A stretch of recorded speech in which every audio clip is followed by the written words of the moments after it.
Satgas Garuda Merah Putih 2 lanjutkan misi airdrop di Gaza.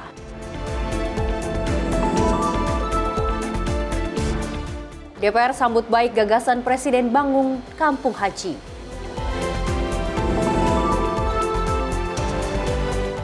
DPR tinjau pelaksanaan cek kesehatan gratis.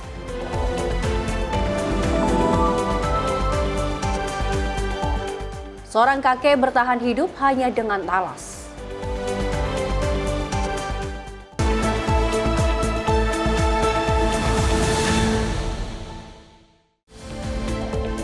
Halo, selamat pagi pemirsa Simpo TV. Senang sekali rasanya kami dapat kembali hadir menemani Anda. Selain 4 informasi utama tadi, kami akan menghadirkan informasi seputar politik dan juga ekonomi.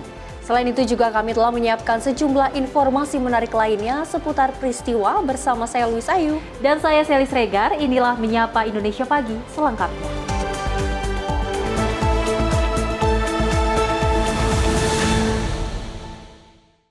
Kita awali pemirsa informasinya di mana puluhan warga Palestina dilaporkan terluka saat pasukan Israel melakukan penggerebekan di Ramallah pada Selasa 26 Agustus 2025 lalu. Insiden ini meningkatkan ketegangan di wilayah tepi barat yang sudah berlangsung sejak perang meledak antara Israel dan Hamas.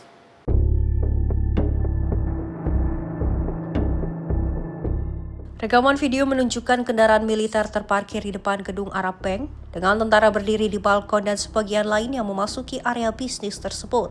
Video juga menampilkan seorang tentara Israel menembak dan melempar granat dekat sekelompok jurnalis. Sebanyak 58 warga Palestina, termasuk seorang anak, dilaporkan terluka akibat peluru karet dan sesak napas selama penggerebekan di pusat kota Ramallah dan Al-Bireh. Dalam pernyataan resmi pada Selasa, tentara Israel mengkonfirmasi telah melakukan operasi keamanan yang menyasar bisnis penukaran uang yang diduga mentransfer dana untuk anggota Hamas. Pernyataan itu juga menyebutkan pasukan Israel menangkap 5 orang yang diduga terlibat dalam aktivitas teror dan menyita ratusan ribu shekel yang diidentifikasi sebagai dana untuk mendukung terorisme. Keterangan terus berlanjut di tepi barat sejak 7 Oktober 2023.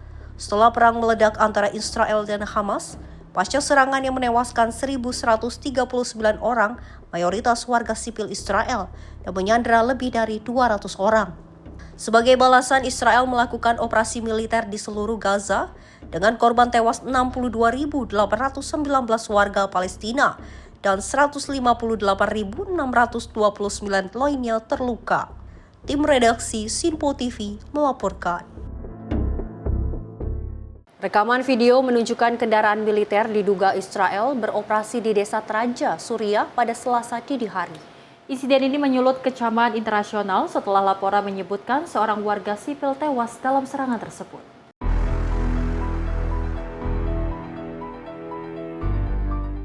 Rekaman video pada Selasa dini hari menunjukkan kendaraan militer diduga Israel beroperasi di desa Traja di pedesaan Quneitra, Suriah. Terlihat juga tembakan suar memenuhi langit disertai suara tembakan dan warga melarikan diri menggunakan sepeda motor. Kantor berita Suriah Sana melaporkan pasukan Israel menggempur desa dan menghancurkan sebuah rumah, mengakibatkan seorang pemuda bernama Rami Ahmad Ghanem tewas. Hingga saat ini berita diturunkan, militer Israel belum memberikan komentar. Namun Menteri Pertahanan Israel Katz menegaskan IDF akan mempertahankan kehadirannya di Gunung Hermon atau Jabal al-Sheikh dan wilayah keamanan lainnya demi melindungi daerah Golan dan Galilea dari ancaman. Sementara itu, Kementerian Luar Negeri Pemerintah Transisi Suriah mengecam agresi Israel, termasuk penyerbuan dan penangkapan yang menyasar warga sipil di kota Suwaisa, pedesaan Quneitra. Pihaknya juga mengkritik penempatan pasukan Israel di zona penyangga dataran Golan dan Gunung Hermon. Kemlu, Qatar, dan Arab Saudi juga turut mengecam operasi Israel di Suriah, menyebutnya sebagai ancaman serius bagi keamanan regional dan internasional, serta mendesak tindakan dunia. Sejak jatuhnya pemerintah Bashar al-Assad Desember 2024, Israel secara signifikan meningkatkan kehadiran militer di Suriah Selatan, mengerahkan pasukan ke zona penyangga, dan secara sistematis menghancurkan area militer Suriah melalui serangan udara dan laut dengan alasan mencegah senjata jatuh ke tangan kelompok musuh. Tim redaksi Simpo TV melaporkan. Pemirsa, warga di kawasan Al-Saftawi, kota Gaza terpaksa mengungsi setelah militer Israel masuk lebih dalam ke kota. Sementara itu, Perdana Menteri Benjamin Netanyahu menyetujui rencana tentara untuk menguasai kota Gaza.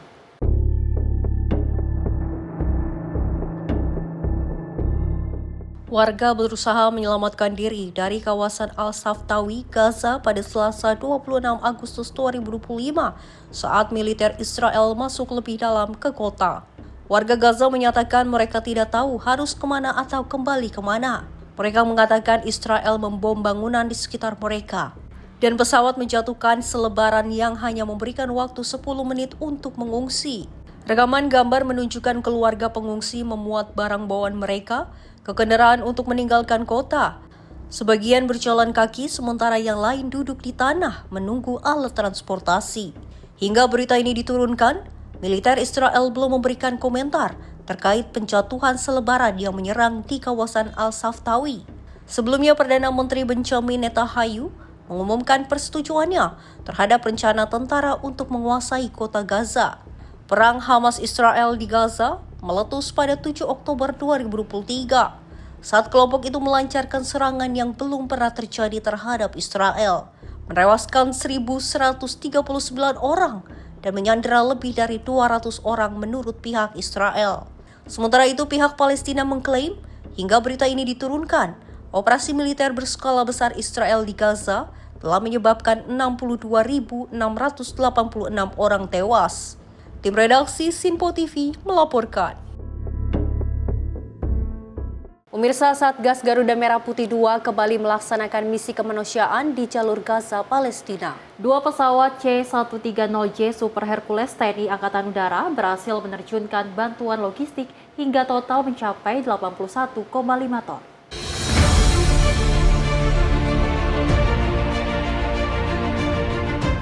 Dua pesawat C-130J Super Hercules masing-masing bernomor registrasi A1339 dan A1344 lepas landas dari Yordania menuju Gaza untuk melaksanakan airdrop bantuan logistik. Komandan Wings 1 Lanut Halim Perdana Kusuma, Kolonel Penerbang Puguh Julianto menyampaikan, misi kemanusiaan ini berlangsung aman dan lancar. Puguh menyebut dengan keberhasilan penerjunan kali ini, total bantuan yang sudah dikirimkan mencapai 81,5 ton atau sekitar 460 bundel. Bantuan tersebut berisi kebutuhan pokok, obat-obatan, hingga perlengkapan darurat yang sangat dibutuhkan oleh masyarakat Gaza yang tengah terjebak konflik.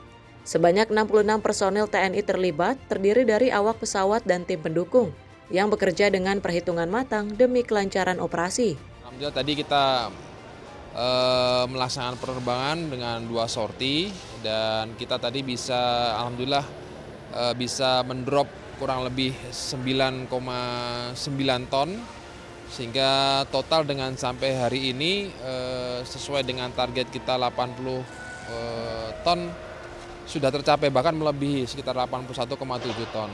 Kalau sesuai dengan perhitungan dalam 1 hari kita bisa mendelivery 10 ton, insya Allah dengan 3 hari yang tersisa ini kita bisa melebihi 100 ton.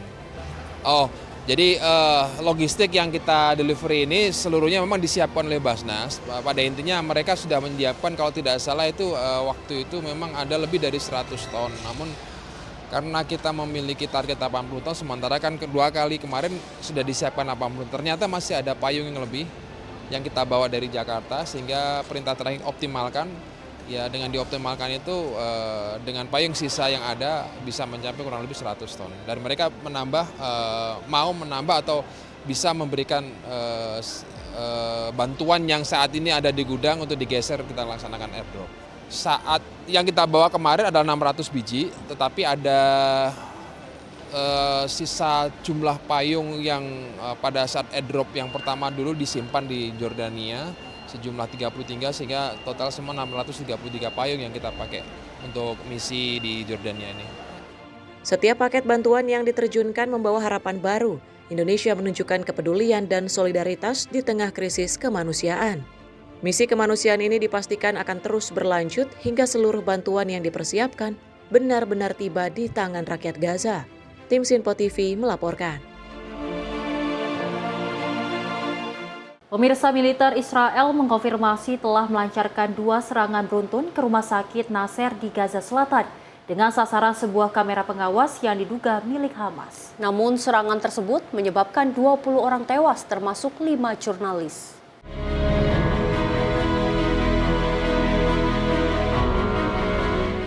Dalam laporan resmi, militer Israel menyatakan serangan itu dilakukan karena menduga kamera di area rumah sakit digunakan oleh Hamas untuk mengintai pergerakan pasukan Israel. Namun pihak militer tidak memberikan bukti publik untuk mendukung klaim tersebut. Serangan ganda ini menyasar rumah sakit Nasser, fasilitas kesehatan terbesar di Gaza Selatan. Serangan pertama menimpa seorang kamera Reuters yang sedang melakukan siaran langsung. Menurut saksi mata dan pejabat kesehatan, total korban meninggal mencapai 20 orang termasuk 5 jurnalis. Pihak militer mengklaim 6 orang diantaranya korban adalah militan. Namun identitas sebagian dari mereka telah dikonfirmasi sebagai tenaga medis oleh lembaga tempat mereka bekerja. Seorang pejabat Hamas membantah adanya kamera pengawas yang digunakan di rumah sakit. Menurutnya jika benar adanya, ada cara lain untuk menetralisir kamera tersebut tanpa menyerang fasilitas kesehatan dengan peluru tank. Tim redaksi Simpo TV melaporkan.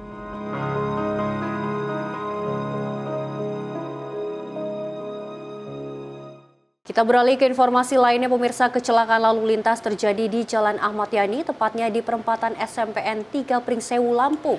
Sebuah sepeda motor menabrak truk hingga pengendara terlindas dan dilarikan ke rumah sakit. Inilah suasana pasca kecelakaan di perempatan SMPN 3 Pringsewu, Lampung. Warga terlihat bahu-membahu mendorong mundur truk untuk menyelamatkan seorang pengendara sepeda motor yang terlindas roda bagian depan truk.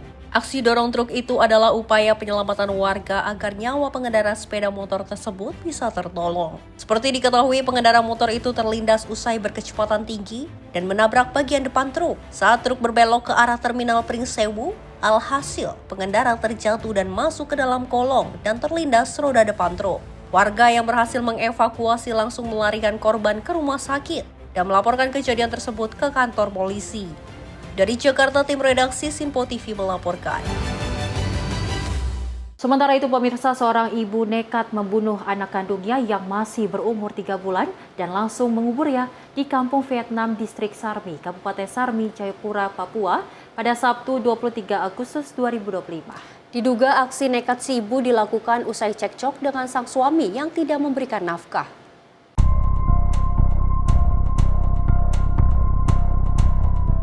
Misteri tewasnya seorang anak berusia 3 bulan di Kampung Vietnam, Distrik Sarmi, Kabupaten Sarmi akhirnya terkuak.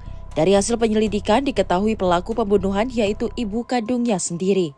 Aparat yang bergerak cepat berhasil mengamankan sang ibu yang bernama Siti Hardianti, warga Kampung Vietnam di rumahnya. Dari hasil penyelidikan, awalnya pelaku mengarang cerita jika anaknya diculik orang. Namun belakangan terkuak sang anak tewas dibunuh oleh ibu kandungnya sendiri lantaran kecewa dengan suaminya karena tidak diberikan nafkah yang cukup untuk keluarga. Kapolres Sarmi AKBP Ruben Palayuka menjelaskan, kasus pembunuhan ini terjadi pada Sabtu pagi sekitar pukul 5.00 waktu Indonesia Timur. Sang ibu nekat membunuh anaknya dengan cara menutup mulut dan hidung korban hingga korban tidak bernapas. Setelah itu pelaku mengubur bayinya di bagian belakang rumahnya. Usai melakukan aksinya, pelaku Siti Hardianti mengarang cerita bahwa bayinya diculik sehingga keluarga dan kerabat dekat melakukan pencarian di sekitar kampung hingga melakukan blokade jalan utama Sarmi Jayapura dengan tujuan mencegah pelaku pencurian bayi keluar dari Kabupaten Sarmi. Bahkan untuk membuat keluarga dan kerabat percaya dengan cerita bohongnya, Siti mengambil barang milik korban berupa tas berisi perlengkapan bayi dan membuangnya di samping rumah. Pihak keluarga pun akhirnya melaporkan kejadian yang dilaporkan Siti ke kantor polisi. Dari sinilah awal mula Siti terungkap sebagai pelaku pembunuhan sang bayi malang. Dari hasil tersebut diketahui bahwa terduga pelaku adalah ibu kandung korban sendiri. Adapun cara pelaku melakukan tindak kekerasan terhadap anak kandungnya sehingga mengakibatkan korban meninggal dunia diketahui pada hari Sabtu tanggal 23 Agustus 2025 sekitar pukul 5.00 atau jam 5 pagi pelaku melakukan aksinya dengan cara menutup mulut dan hidung korban hingga korban tidak bisa bernafas. Pelaku sempat memotret korban lalu menghapus foto tersebut. Pelaku mengambil sebilah palang dan menggali tanah di depan rumah pelaku dan membawa korban selanjutnya dikuburkan. Akibat perbuatannya, Siti Hardianti dijerat pasal berlapis yaitu pasal 76C junto pasal 80 ayat 3 dan 4 Undang-Undang Nomor 35 Tahun 2014 tentang perlindungan anak dengan ancaman hukuman berupa pidana penjara seumur hidup, pidana mati, atau pidana penjara paling lama 20 tahun. Dari Jayapura, Papua, Rifando Nai, kontributor Simpo TV melaporkan. Informasi dari Satuan Reserse Kriminal Polres Batu Bara meringkus 4 remaja yang diduga sebagai pelaku penganiayaan yang menewaskan seorang pria berusia 28 tahun, warga Desa Bagan dalam Kecamatan Tanjung Tiram, Kabupaten Batu Raja, Sumatera Utara. Pemirsa, korban tewas saat berusaha melerai aksi tawuran para pelaku.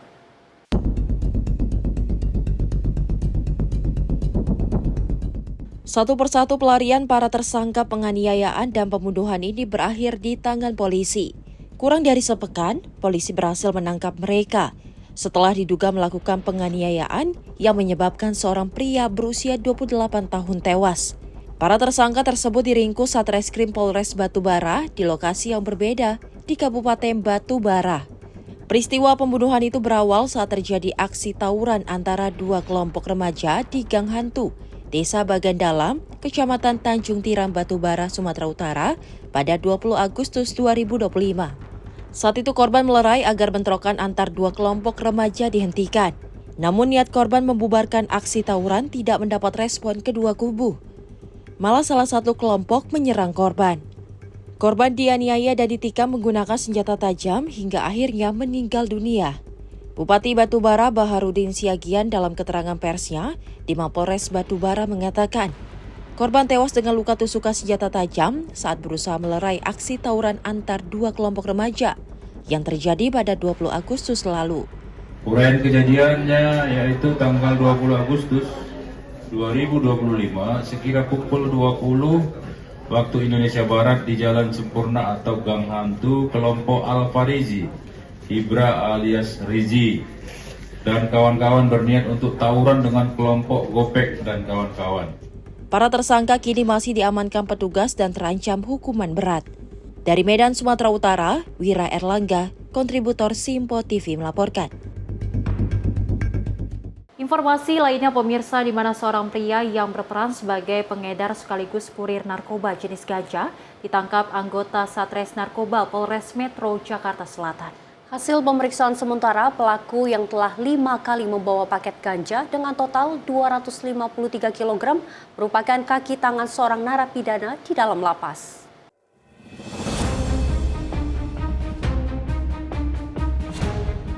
Inilah video amatir penangkapan pengedar sekaligus kurir narkoba jenis ganja berinisial OM di rumahnya di kawasan Pondok Cabe Ilir, Tangerang Selatan. Dari penangkapan pelaku, polisi menyita 13 kg lebih ganja yang disembunyikan di dalam sebuah koper. Hasil pemeriksaan sementara, pelaku diketahui telah bertransaksi sebanyak 5 kali dengan total berat narkoba mencapai 250 kg. Pelaku juga merupakan kaki tangan dari seorang narapidana di dalam lapas yang diketahui sebagai jaringan narkoba lintas provinsi Aceh, Medan, dan Jakarta. Setiap paket ganja yang berhasil diantar dan dijual, pelaku mendapat keuntungan Rp300.000. Dia cuma antar sesuai petunjuk dari temannya yang ada di lapas.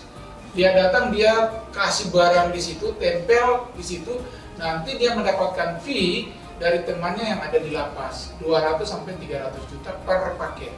Jadi kalau ini ada 12 paket berarti kali 300.000. 12 kali 300.000, 3.600.000. Saat ini polisi masih mengejar satu orang DPO berinisial AB yang menjadi penyuplai ganja dari Medan dan Aceh. Untuk mempertanggungjawabkan perbuatannya, pelaku dijerat 114 ayat 2 subsidiar pasal 111 ayat 2 Undang-Undang Narkotika Nomor 35 Tahun 2009, ancaman hukuman maksimal hukuman mati. Dari Jakarta Selatan, kontributor Simpo TV melaporkan. Satuan Reserse Kriminal Polres Metro Jakarta Pusat menangkap Pasutri terduga pelaku penipuan penjualan mobil di kawasan Majalengka, Jawa Barat. Proses penangkapan diwarnai aksi saling kejar antara petugas dengan terduga pelaku.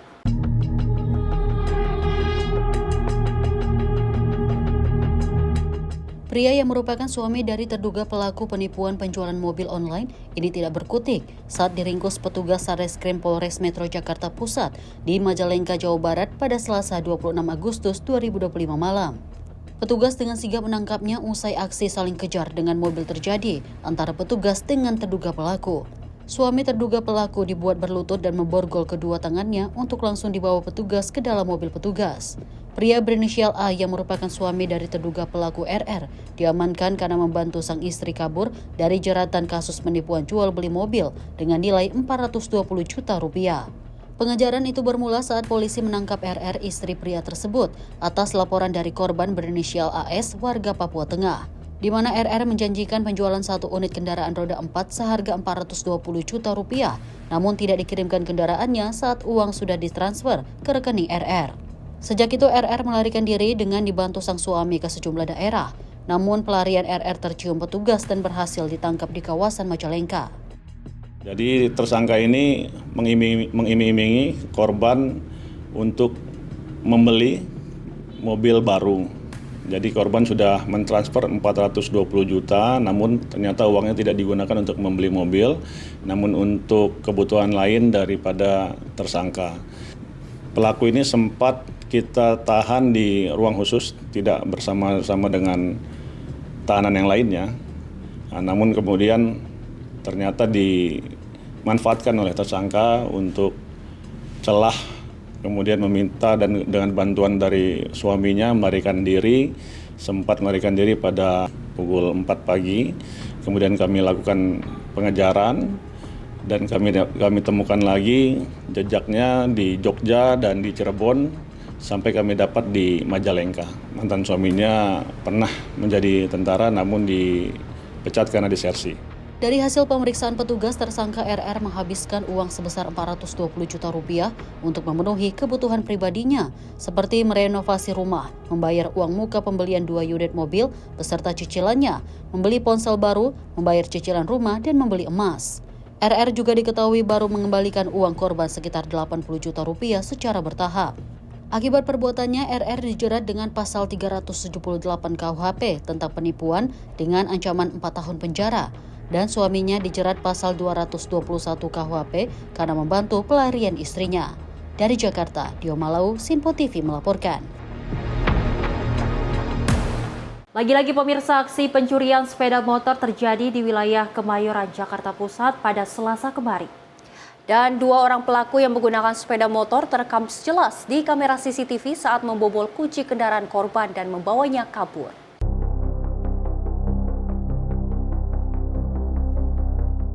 Rekaman kamera CCTV di Jalan Serdang Baru 1, Gang 7 Kemayoran, Jakarta Pusat memperlihatkan jelas 2 pelaku curanmor beraksi pada Selasa sekitar pukul 4.30 dini hari. Pelaku beraksi menggunakan 1 sepeda motor. Salah satu pelaku turun dari motor dan berulang kali berusaha membobol kunci sepeda motor korban yang terparkir di lokasi. Setelah beberapa menit, motor berhasil dikuasai pelaku dan langsung dibawa kabur. Aksi curanmor ini terjadi saat kondisi lingkungan masih sepi sehingga tak ada warga yang menyadarinya. Maraknya aksi pencurian seperti ini membuat warga resah dan mereka berharap pihak kepolisian segera menindaklanjuti kasus tersebut. Dari Jakarta, Aure Desmita, Sinpo TV melaporkan.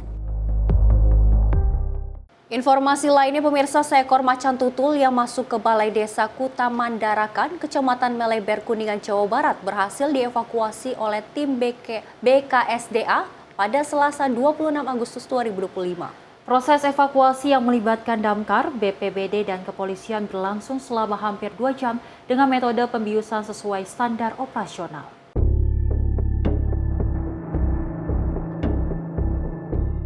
Seekor macan tutul menggegerkan warga Kuningan setelah masuk ke Balai Desa Kutamandarakan di gudang penyimpanan kursi. Tim dari Balai Besar Konservasi Sumber Daya Alam Jawa Barat bersama petugas damkar, BPBD, dan kepolisian langsung bergerak untuk mengevakuasi satwa liar tersebut. Proses evakuasi berlangsung selama hampir 2 jam, mulai pukul 12.45 hingga 14.30 waktu Indonesia Barat. Kepala Seksi Konservasi Wilayah 6 BPKSDA Syarif Hidayat menjelaskan bahwa tim harus membius macan tutul karena sifatnya sebagai predator liar dan menunggu satwa ini tenang guna memastikan proses evakuasi berjalan lancar. Belum dapat dipastikan penyebab macan tutul tersebut masuk ke balai desa dan masih dalam penyelidikan. Dari Kuningan, Natania Asria, Sinpo TV melaporkan.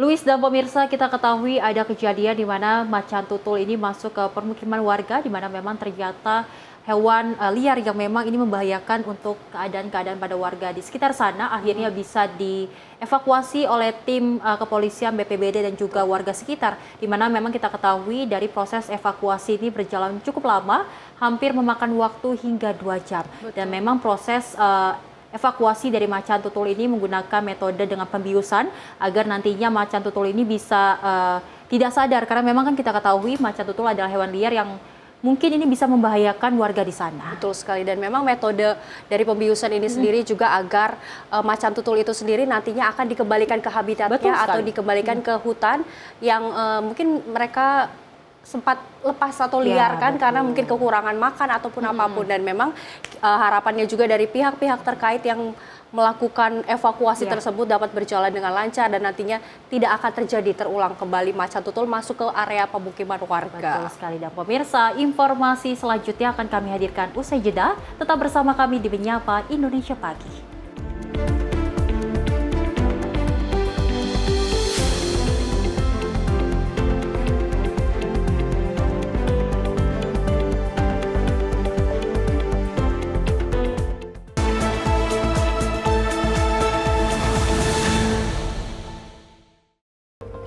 Om Swastiastu Semoton, bagi Anda yang berada di Bali, khususnya di Bukit Bakung, kini Anda dapat menikmati siaran Sinpo TV di channel digital 30 UHF. Segera scan ulang televisi digital atau set-top box Anda untuk memastikan tidak melewati program-program terbaik di Sinpo TV. Sinpo TV, referensi berita politik masa kini.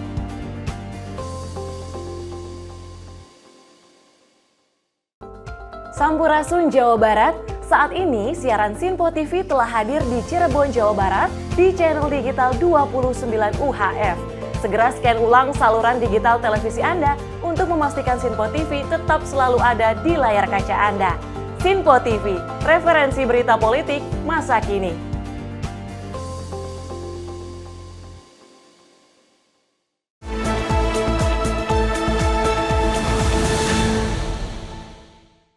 Terima kasih pemirsa, Anda masih menyaksikan Menyapa Indonesia Pagi dan informasi kami lanjutkan. Wakil Menteri Investasi dan Hilirisasi Todo Tua Pasaribu menyampaikan bahwa sektor industri manufaktur masih menjadi penyerap tenaga kerja terbesar di Indonesia. Hal itu pemirsa diungkapkan dalam diskusi publik bersama Kantor Komunikasi Kepresidenan.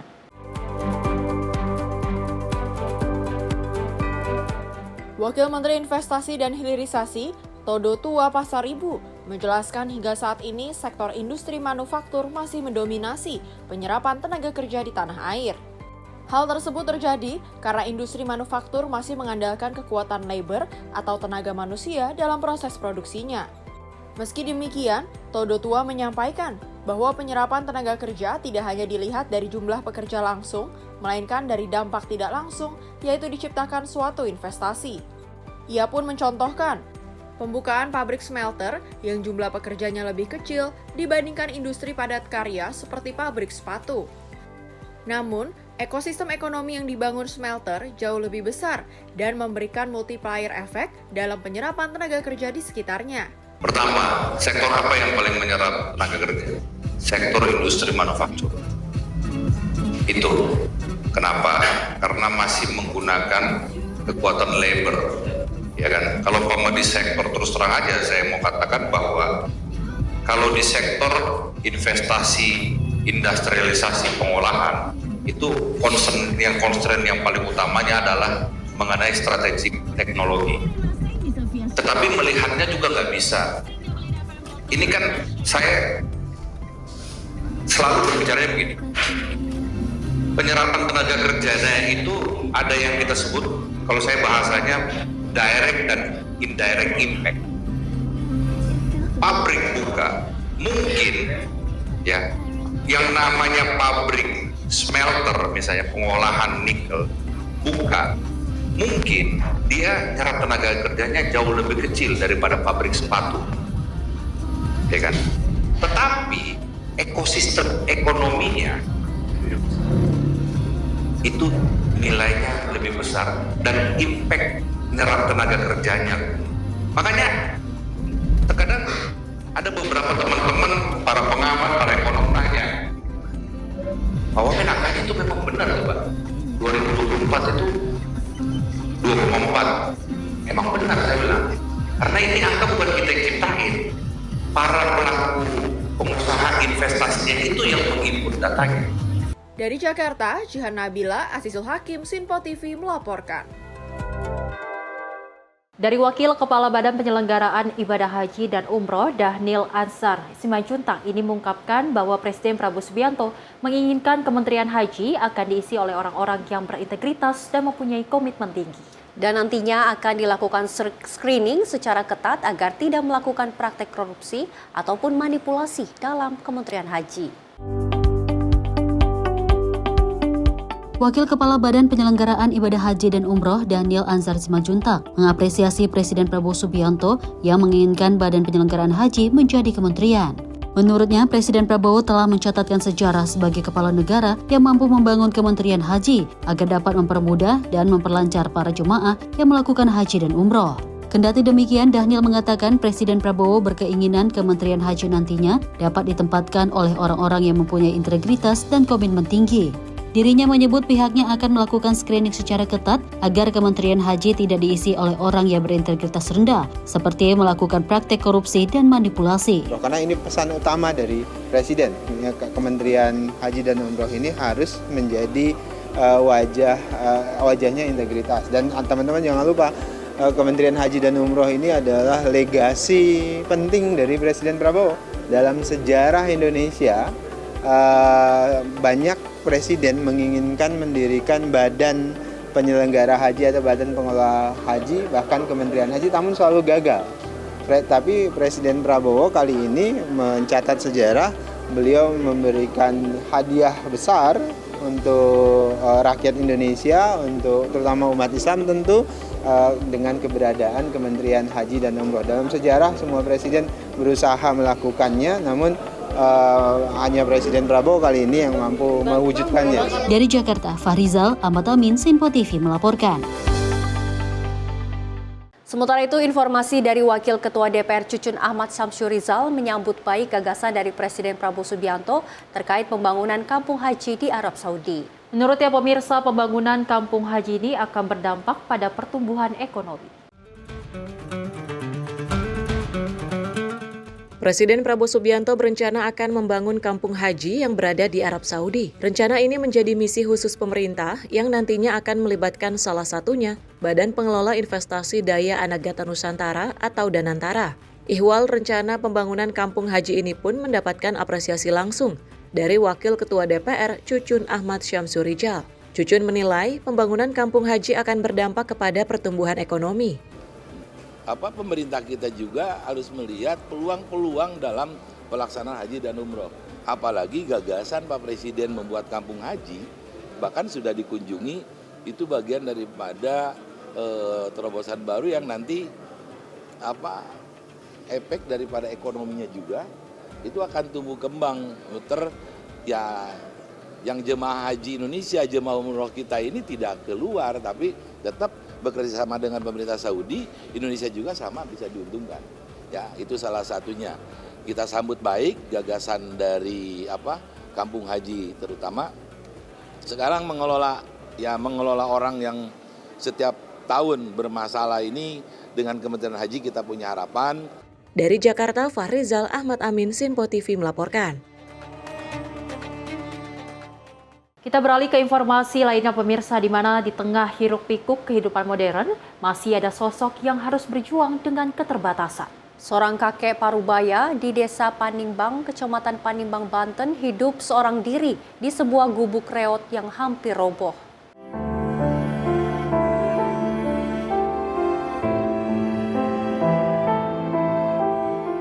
Beginilah kondisi tempat tinggal kakek Sarman, warga Kampung Solodenge, Desa Panimbang, Kecamatan Panimbang, Kabupaten Pandeglang, Banten yang jauh dari kata layak.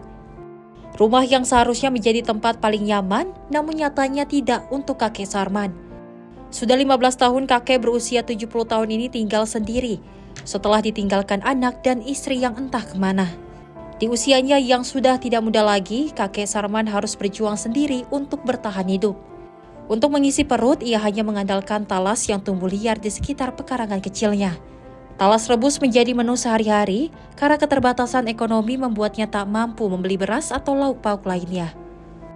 Meski begitu, kakek Sarman tetap bekerja mengurus kebun singkong milik orang lain. Untuk menutupi kebutuhan sehari-hari, dirinya juga kerap mengumpulkan rongsokan untuk dijual ke pengepul. Dalam sehari, Sarman mengaku hanya mendapatkan 15 hingga 20 ribu rupiah dari hasil menjual rongsokan tersebut. Ya, cuman saya sendiri. Sendiri, istri nggak ada? Enggak. Anak nggak ada? Punya. Pokoknya, ya sudah tadi teh orang namanya orang nggak punya anak juga, apalagi dulur-dulur, adik-adik saya. Nah, ya anak juga nggak pernah nengok sini. Nah, belum pernah. Ya pokoknya saya juga senemunya. Seperti ayam. Ayam mah dipiara. Tapi orang, wah, merokok senemunya, makan senemunya. Tapi tidur juga nggak pakai listrik, pakai apa? Oh gitu ya? Peteng terus Pak. Tanya orang dia mesti nggak percaya. Sementara itu, Kepala Dinas Perumahan Kawasan Permukiman dan Pertanahan Kabupaten Pandeglang mengaku belum mengetahui hal tersebut. Namun pihaknya memastikan akan segera turun ke lapangan untuk mengecek kebenaran kabar tersebut. Nah, nanti coba kita cek yang viral itu, kita cek ke lokasi, misalkan dengan tim untuk verifikasi ke lapangan. Termasuk kita juga nih, kita lagi menunggu data. Sekarang update data untuk LTLH ini, kita batas waktunya sampai tanggal 29 nih. Apakah teman-teman di desa, kecamatan, masukkan nggak data tersebut? Tapi sambil menunggu itu kita juga nanti akan turunkan teman-teman ke lapangan, tim verifikasi, biar cek ke lokasi. Belum ada. Malah kita lagi nunggu data nih, uploading data sekarang. Kondisi ini menjadi pengingat bahwa masih banyak masyarakat di pelosok desa yang membutuhkan uluran tangan. Di balik kesederhanaannya, kakek parubaya tersebut tetap tegar menjalani hidup dengan talas sebagai penopang harinya. Dari Pandeglang, Banten, Firman Arif, kontributor Simpo TV melaporkan.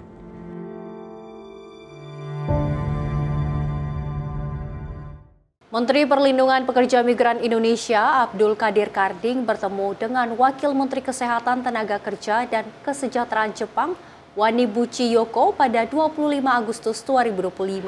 Pertemuan tersebut pemirsa membahas langkah konkret untuk memperkuat kerjasama bidang ketenaga kerjaan khususnya pada sektor care worker.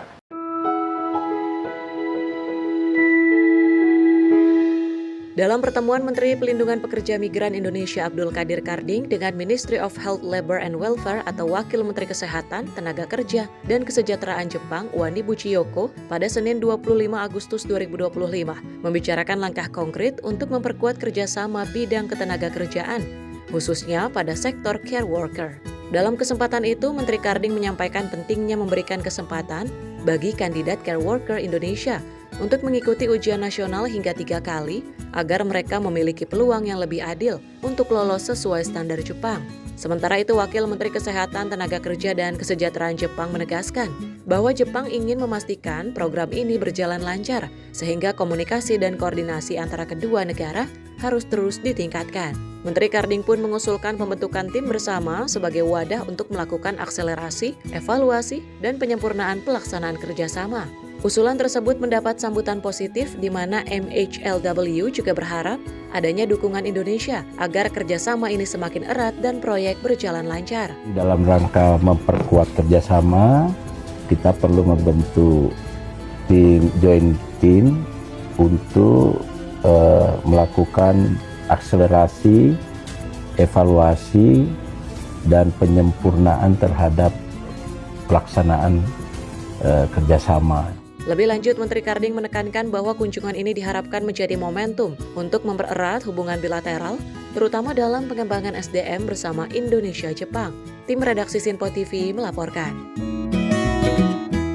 Pemirsa, Presiden Prabowo Subianto meresmikan Gedung Layanan Terpadu dan Institut Neuroscience Nasional Rumah Sakit Pusat Otak Nasional atau RS-PON Profesor Dr. Mahar Marjono di Jalan MT Haryono, Jakarta Timur pada Selasa sore. Prabowo mengatakan RS tersebut bukan hanya layanan, tetapi juga pusat pendidikan dan juga penelitian untuk dokter spesialis di bidang syaraf dan otak. Prabowo mengaku mengenal secara pribadi sosok dokter dan intelektual yang namanya diabadikan sebagai RS tersebut. Mahar Marjono merupakan dokter Presiden Soeharto sekaligus mantan Rektor Universitas Indonesia. Dia pun berpesan kepada generasi penerus, Mahar Marjono ketika muda adalah pejuang 45, ikut angkat senjata melawan Belanda.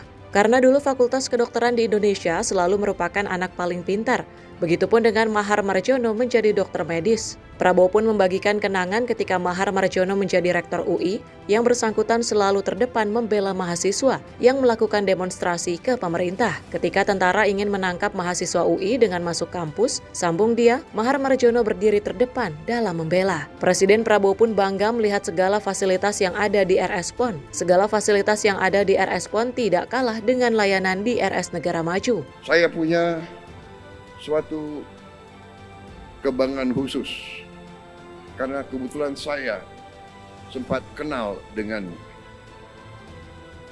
Profesor Dr. Mahar Marjono.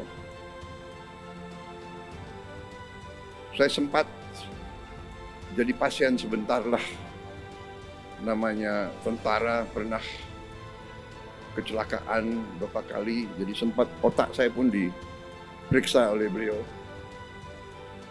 diketok-ketok di sini dan di sana. Saya kenal Profesor Mahar Marjono dan waktu itu saya ingin katakan kepada generasi penerus, Profesor Mahar Marjono waktu mudanya adalah pejuang. Hebatnya waktu itu, Profesor Mahar Marjono dikenal sering kritik pemerintah. Tapi at the same time beliau juga dokter pribadinya Pak Harto. Itulah seni ya zaman itu. Saya tadi keliling, saya melihat rumah sakit ini sekarang sudah secara fisik dan secara alat dan secara spesialis ahli-ahli, saya sudah melihat tidak kalah dengan rumah sakit yang terbaik di luar negeri. Adapun peresmian RS-PON tersebut juga salah satunya berkat bantuan pemerintah Belanda. Tidak lupa, Prabowo berterima kasih kepada Menkes Budi Gunadi Sadikin dan Menkyu Sri Mulyani Indrawati yang ikut hadir hingga RS-PON bisa difungsikan. Dari Jakarta, Dio Malau, Sinpo TV melaporkan. Pemirsa, sesuai dengan arahan Presiden Prabowo Subianto, Danantara Indonesia ditunjuk secara resmi untuk mengelola proyek Waste to Energy. Dari CEO Danantara, Rosan Roslani mengunjungi fasilitas Weiming Yongqiang WTI di Wenzhou untuk melihat langsung teknologi bersertifikasi AAA pada Senin 25 Agustus 2025.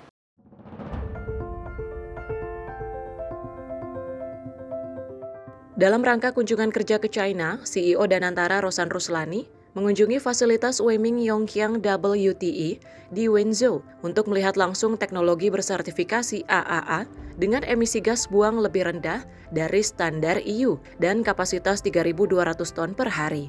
Membangun ekonomi sirkular Indonesia.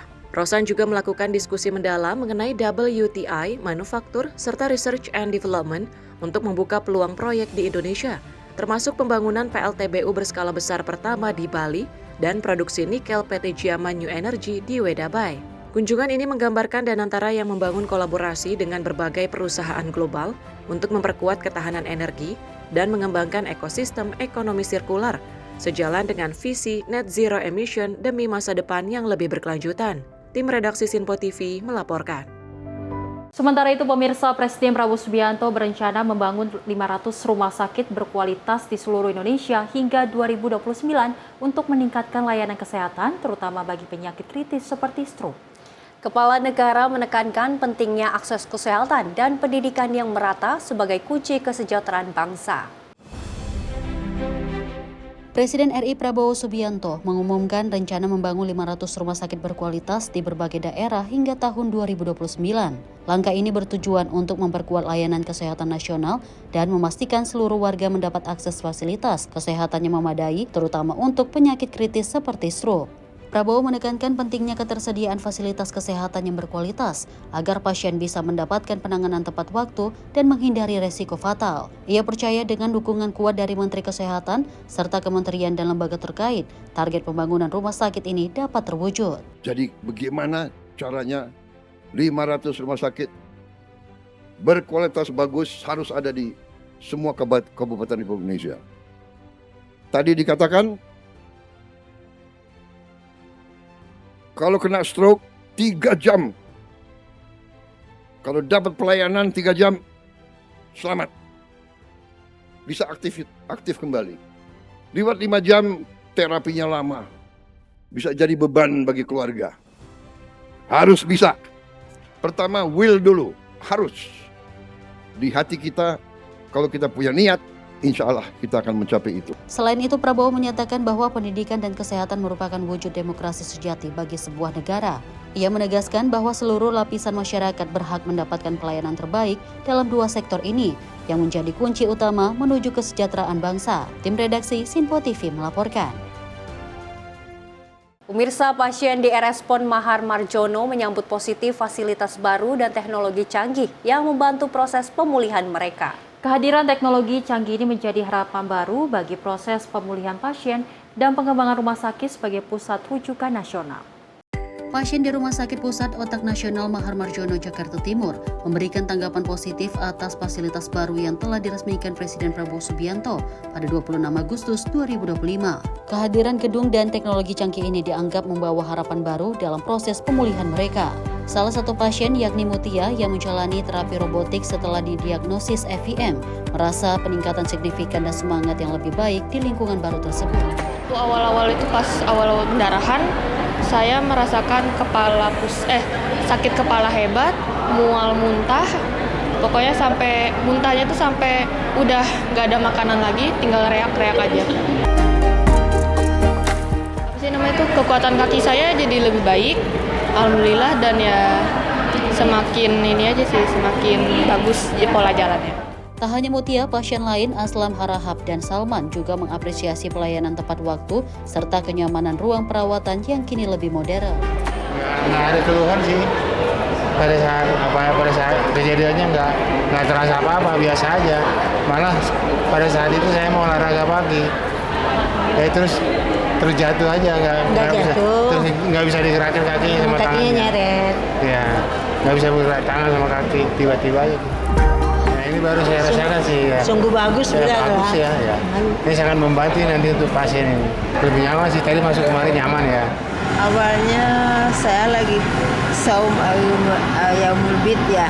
Hari ketiga, ketika saya sholat asar, di rakaat keempat itu kok kaki saya yang kanan berat. Tapi belum berat, saya kebas. Kata saya, kenapa kaki saya kebas? Dari siang nggak kenapa-napa. Terus saya masih terusin sholat sampai salam. Begitu salam, saya mau bergeser, udah nggak bisa angkat kakinya. Nyaman, pokoknya oke deh. Oke-nya 3 kali. Pelayanan juga bagus. Semuanya, dokternya, perawatnya pada baik, teknisinya baik semuanya. Presiden bangga melihat perkembangan rumah sakit yang kini setara dengan standar terbaik internasional. Ia juga mengapresiasi dukungan pemerintah Indonesia dan bantuan dari Belanda dalam pembangunan fasilitas kesehatan. Saya hari ini sangat bangga, saya tadi keliling, saya melihat rumah sakit ini sekarang sudah secara fisik dan secara alat dan secara spesialis ahli-ahli, saya sudah melihat tidak kalah dengan rumah sakit yang terbaik di luar negeri.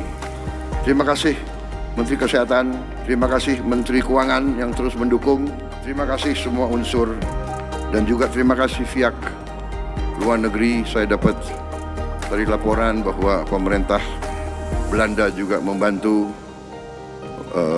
Terima kasih dengan bantuan dari pemerintah Belanda atas dukungan untuk pembangunan Republik Indonesia. Dengan dukungan fasilitas terkini dan pelayanan berkualitas, RS Pon Mahar Marjono tidak hanya meningkatkan mutu layanan medis, tetapi juga menjadi sumber optimisme bagi pasien dan keluarga. Rumah sakit ini diharapkan terus berkembang sebagai pusat rujukan utama untuk penyakit syaraf dan otak di Indonesia. Tim redaksi Sinpo TV melaporkan.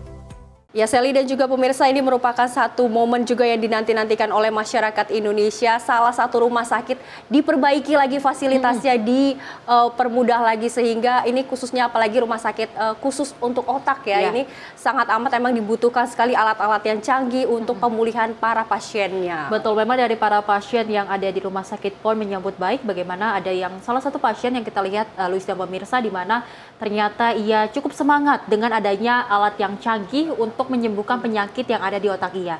Jadi kita berharap bahwasanya memang langkah yang dilakukan pemerintah cukup baik, di mana memang seperti yang dikatakan oleh Presiden Prabowo Subianto bahwasanya memang ini tujuannya untuk meratakan bagaimana nantinya tidak hanya pendidikan namun juga kesehatan yang memang tujuannya untuk mensejahterakan bangsa Indonesia. Betul sekali, Sally, dan diharapkan juga tidak hanya di Jakarta tapi juga akan merata ke seluruh Indonesia, termasuk juga rumah sakit dan juga pendidikannya. Dan informasi lainnya juga akan kami hadirkan usai jeda. Jangan kemana-mana, tetaplah bersama kami di Sinpo TV.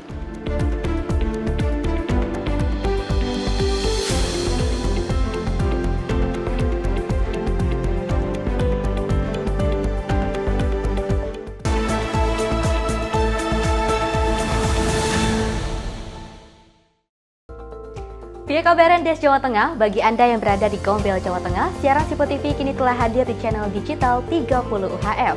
Segera scan ulang televisi digital Anda agar Anda bisa menikmati berbagai program menarik dari Sinpo TV. Sinpo TV, referensi berita politik masa kini.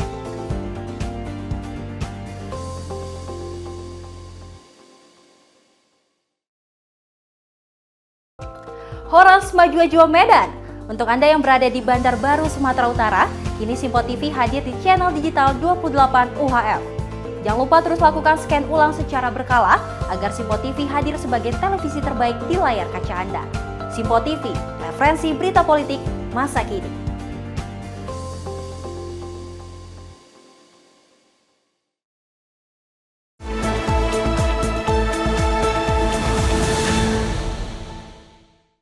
Terima kasih pemirsa Anda masih menyaksikan Menyapa Indonesia Pagi. Informasi kita lanjutkan, di mana puluhan warga Palestina dilaporkan terluka saat pasukan Israel melakukan penggerbekan di Ramallah pada Selasa 26 Agustus 2025 lalu. Insiden ini meningkatkan ketegangan di wilayah tepi barat yang sudah berlangsung sejak perang meledak antara Israel dan juga Hamas.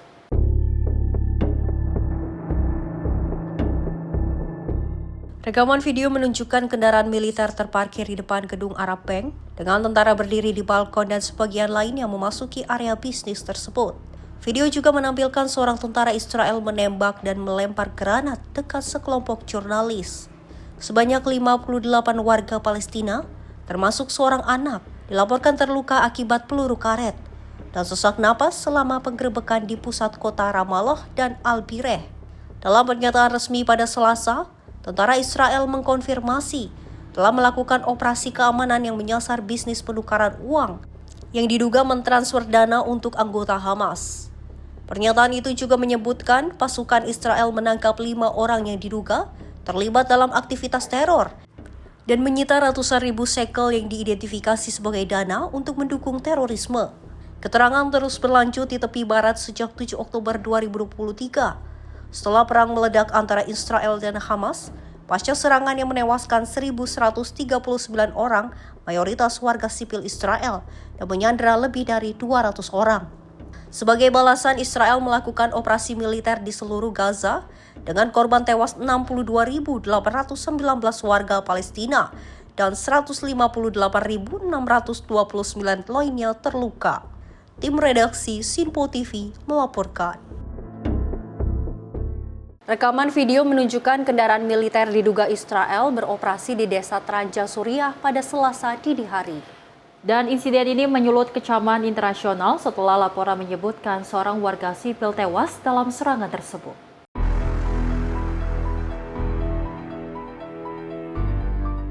Rekaman video pada Selasa dini hari menunjukkan kendaraan militer diduga Israel beroperasi di desa Tranja di pedesaan Quneitra, Suriah Terlihat juga tembakan suar memenuhi langit disertai suara tembakan dan warga melarikan diri menggunakan sepeda motor. Kantor berita Suriah Sana melaporkan, pasukan Israel menggempur desa dan menghancurkan sebuah rumah, mengakibatkan seorang pemuda bernama Rami Ahmad Ghanem tewas. Hingga saat ini berita diturunkan, militer Israel belum memberikan komentar. Namun Menteri Pertahanan Israel Katz menegaskan, IDF akan mempertahankan kehadirannya di Gunung Hermon atau Jabal al-Sayd dan wilayah keamanan lainnya demi melindungi daerah Golan dan Galilea dari ancaman. Sementara itu, Kementerian Luar Negeri Pemerintah Transisi Suriah mengecam agresi Israel, termasuk penyerbuan dan penangkapan yang menyasar warga sipil di kota Suwaisa, pedesaan Quneitra. Pihaknya juga mengkritik penempatan pasukan Israel di zona penyangga dataran Golan dan Gunung Hermon. Kemlu, Qatar, dan Arab Saudi juga turut mengecam operasi Israel di Suriah, menyebutnya sebagai ancaman serius bagi keamanan regional dan internasional, serta mendesak tindakan dunia. Sejak jatuhnya pemerintah Bashar al-Assad Desember 2024, Israel secara signifikan meningkatkan kehadiran militer di Suriah Selatan, mengerahkan pasukan ke zona penyangga, dan secara sistematis menghancurkan area militer Suriah melalui serangan udara dan laut dengan alasan mencegah senjata jatuh ke tangan kelompok musuh. Tim redaksi Sinpo TV melaporkan. Sementara itu, pemirsa, warga di kawasan Al-Saftawi, kota Gaza terpaksa mengungsi setelah militer Israel masuk lebih dalam ke kota. Sementara itu, Perdana Menteri Benjamin Netanyahu menyetujui rencana tentara untuk menguasai kota Gaza.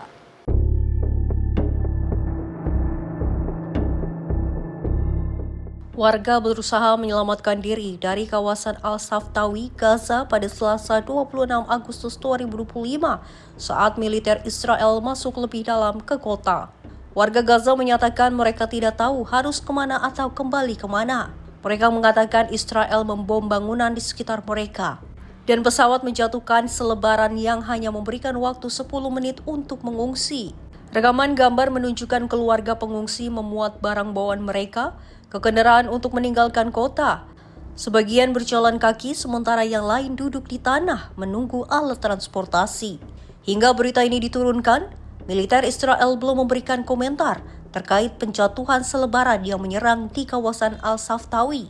Sebelumnya, Perdana Menteri Benjamin Netanyahu mengumumkan persetujuannya terhadap rencana tentara untuk menguasai kota Gaza. Perang Hamas-Israel di Gaza meletus pada 7 Oktober 2023 saat kelompok itu melancarkan serangan yang belum pernah terjadi terhadap Israel, menewaskan 1.139 orang dan menyandera lebih dari 200 orang menurut pihak Israel. Sementara itu, pihak Palestina mengklaim hingga berita ini diturunkan, operasi militer berskala besar Israel di Gaza telah menyebabkan 62.686 orang tewas. Tim redaksi Sinpo TV melaporkan. Satgas Garuda Merah Putih II kembali melaksanakan misi kemanusiaan di jalur Gaza, Palestina. 2 pesawat C-130J Super Hercules TNI Angkatan Udara berhasil menerjunkan bantuan logistik hingga total mencapai 81,5 ton.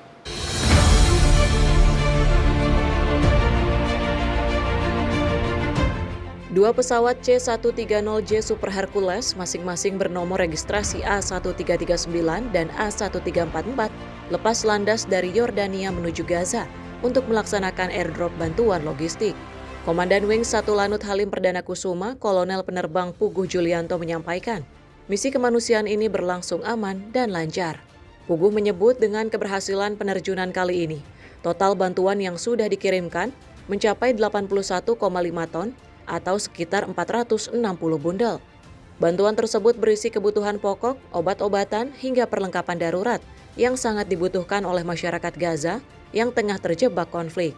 Sebanyak 66 personel TNI terlibat, terdiri dari awak pesawat dan tim pendukung yang bekerja dengan perhitungan matang demi kelancaran operasi. Alhamdulillah tadi kita melaksanakan penerbangan dengan 2 sorti dan kita tadi bisa alhamdulillah bisa mendrop kurang lebih 9,9 ton sehingga total dengan sampai hari ini sesuai dengan target kita 80 ton sudah tercapai, bahkan melebihi sekitar 81,7 ton. Kalau sesuai dengan perhitungan, dalam satu hari kita bisa mendelivery 10 ton, insya Allah dengan 3 hari yang tersisa, ini kita bisa melebihi 100 ton. Jadi logistik yang kita delivery ini seluruhnya memang disiapkan oleh Basnas. Pada intinya mereka sudah menyiapkan, kalau tidak salah itu waktu itu memang ada lebih dari 100 ton. Namun karena kita memiliki target 80 ton, sementara kan kedua kali kemarin sudah disiapkan 80 ton. Ternyata masih ada payung yang lebih yang kita bawa dari Jakarta, sehingga perintah terakhir optimalkan. Ya dengan dioptimalkan itu dengan payung sisa yang ada bisa mencapai kurang lebih 100 ton. Dan mereka mau menambah atau bisa memberikan bantuan yang saat ini ada di gudang untuk digeser, kita laksanakan airdrop. Saat yang kita bawa kemarin adalah 600 biji, tetapi ada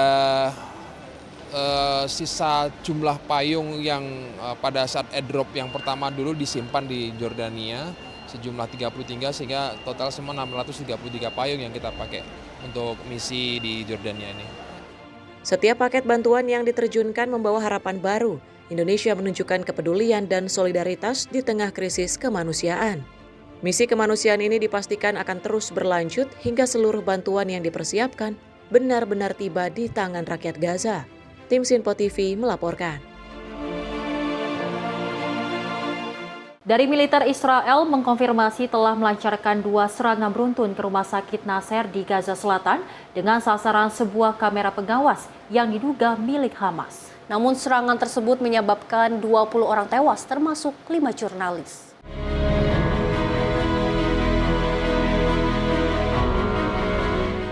Dalam laporan resmi, militer Israel menyatakan serangan itu dilakukan karena menduga kamera di area rumah sakit digunakan oleh Hamas untuk mengintai pergerakan pasukan Israel. Namun pihak militer tidak memberikan bukti publik untuk mendukung klaim tersebut. Serangan ganda ini menyasar rumah sakit Nasser, fasilitas kesehatan terbesar di Gaza Selatan. Serangan pertama menimpa seorang kamera Reuters yang sedang melakukan siaran langsung. Menurut saksi mata dan pejabat kesehatan, total korban meninggal mencapai 20 orang termasuk 5 jurnalis. Pihak militer mengklaim 6 orang diantaranya korban adalah militan. Namun identitas sebagian dari mereka telah dikonfirmasi sebagai tenaga medis oleh lembaga tempat mereka bekerja. Seorang pejabat Hamas membantah adanya kamera pengawas yang digunakan di rumah sakit. Menurutnya jika benar adanya, ada cara lain untuk menetralisir kamera tersebut tanpa menyerang fasilitas kesehatan dengan peluru tank. Tim redaksi Sinpo TV melaporkan.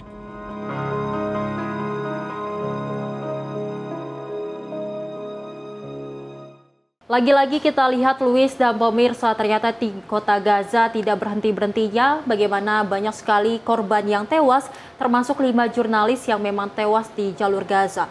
Kita berharap bahwasanya memang ini menjadi perhatian dari PBB ataupun seluruh negara yang memang kalau kita lihat ternyata dari Indonesia juga telah menyerukan bagaimana gencatan senjata, dan juga dari Satgas Garuda Merah Putih 2 ini telah melakukan bantuan pengiriman logistik sebanyak 81,5 ton, dan memang kita berharap bahwasanya peperangan ataupun konflik yang ada di jalur Gaza bisa selesai, karena kita menginginkan tidak ada lagi korban banyak yang memang banyak sekali tewas di jalur Gaza, Luis. Betul sekali Sally, dan juga pemirsa kita ketahui juga bersama di mana serangan Gaza tersebut ini juga memakan banyak sekali korban jiwa. Betul. Tidak hanya jurnalis, orang dewasa, bahkan korbannya anak-anak sendiri itu banyak sekali, bahkan banyak sekali beredar video ya yang beredar. Sehingga juga diharapkan juga untuk masyarakat Indonesia juga yang menerima video-video dari potongan-potongan tubuh anak kecil tersebut itu sebaiknya untuk tidak disebarluaskan. Dan kita juga berdoa bersama agar serangan-serangan ataupun perang antar negara tersebut segera pulih, segera berdamai. Betul, begitu. dan pastinya kita sebagai negara Indonesia menginginkan bahwasanya negara Palestina bisa merdeka. Betul. Dan pastinya bisa hidup dengan damai. Dan pemirsa, informasi lainnya akan kami hadirkan usai jeda. Tetap bersama kami di Menyapa Indonesia Pagi.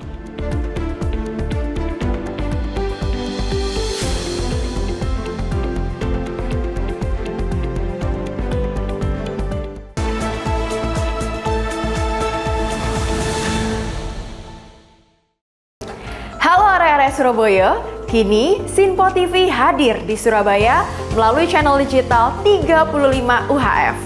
Jangan lupa untuk scan ulang saluran digital televisi Anda untuk mendapatkan informasi tercepat dan terdepan langsung di layar kaca Anda. Sinpo TV, News, Sport, Entertainment.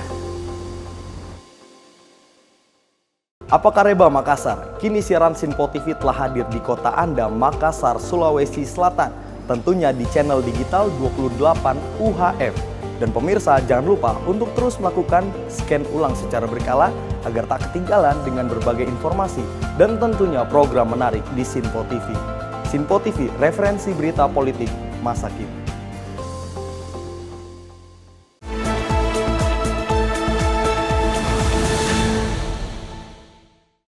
Anda masih menyaksikan Menyapa Indonesia Pagi, informasi kami lanjutkan pemirsa. Wakil Ketua DPR Dasko merespon perihal tewasnya 17 orang akibat penyakit campak yang terjadi di wilayah Sumeneb, Jawa Timur pada beberapa waktu lalu. Dan Dasko mengatakan dirinya telah meminta Kementerian Kesehatan untuk melakukan penanganan yang cepat yang terjadi di wilayah Sumeneb tersebut.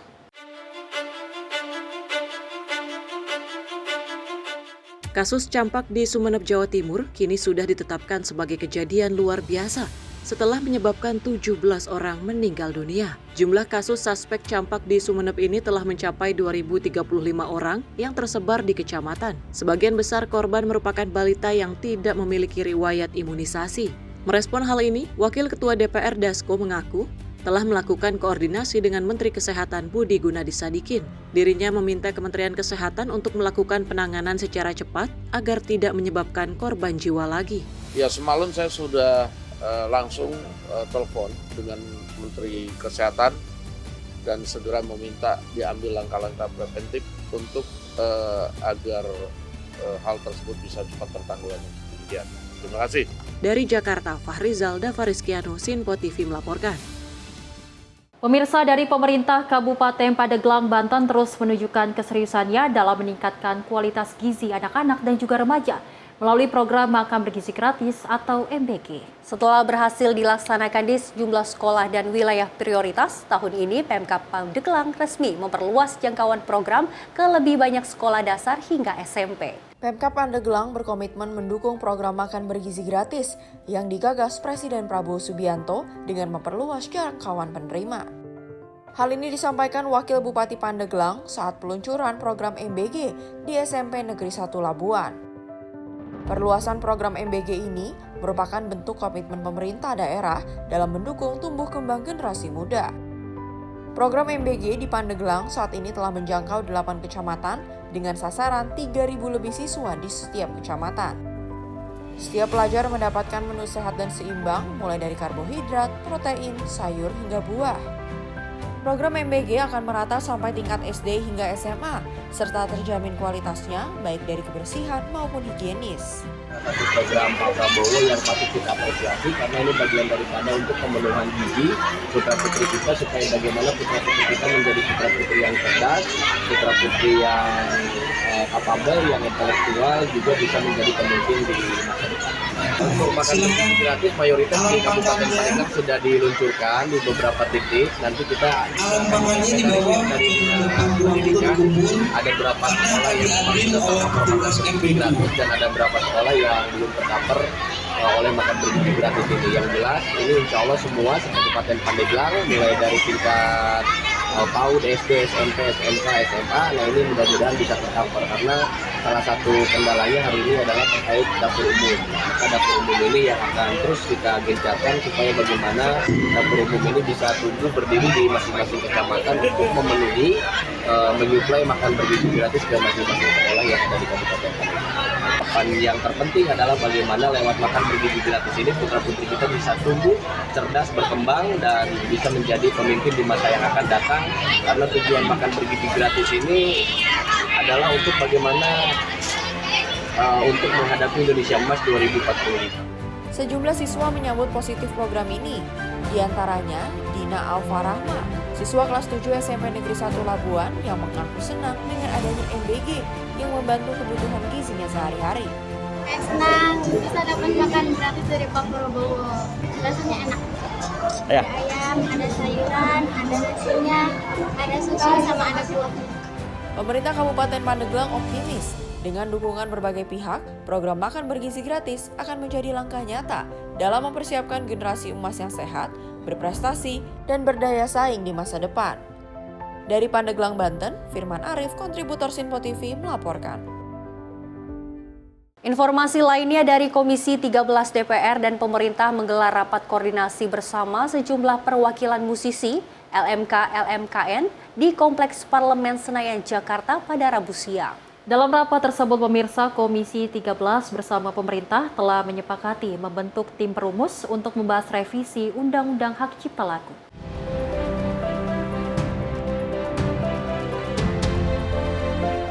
Dalam menyelesaikan persoalan royalti musik, Komisi 13 DPR dan pemerintah menggelar rapat koordinasi bersama sejumlah perwakilan musisi LMK, LMKN di Kompleks Parlemen Senayan, Jakarta pada Rabu siang.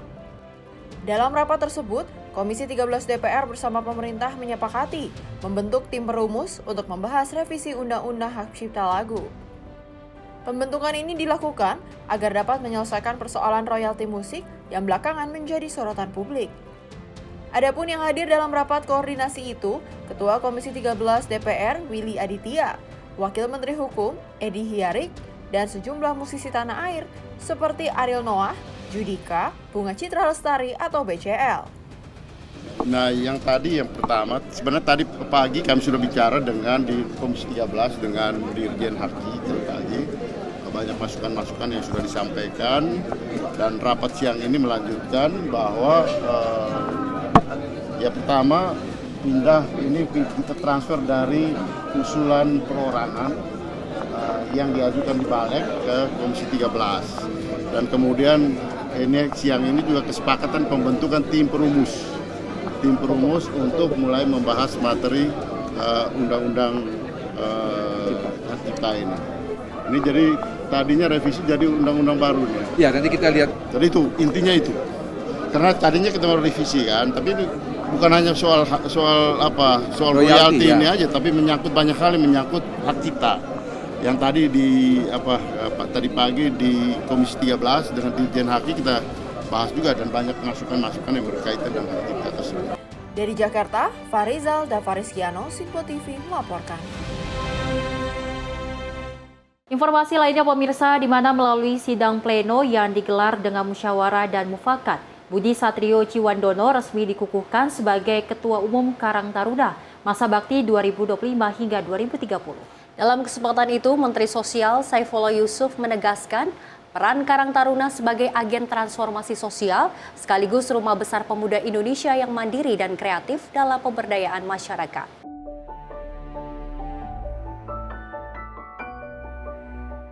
Dalam semangat kebersamaan, bendera Pataka Karang Taruna berkibar sebagai tanda dimulai langkah baru.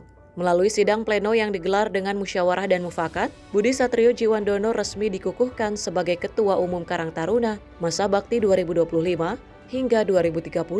Momentum ini menandai pengukuhan Budi Satrio Ciwandono sebagai Ketua Umum Karang Taruna, membuka langkah baru bagi pemuda Indonesia dalam membangun bangsa. Membarkan semangat dan jiwa sosial, keterpanggilan untuk turun ke bawah, ke desa-desa, ke tapak paling bawah, untuk hadir mengintervensi, memberikan harapan.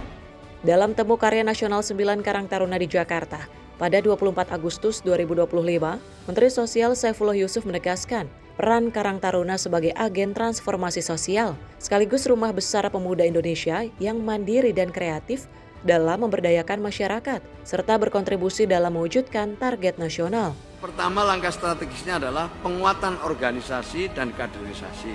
Digitalisasi Karang Taruna ini sudah nggak bisa dihindari lagi. Kemudian kolaborasi multi pihak.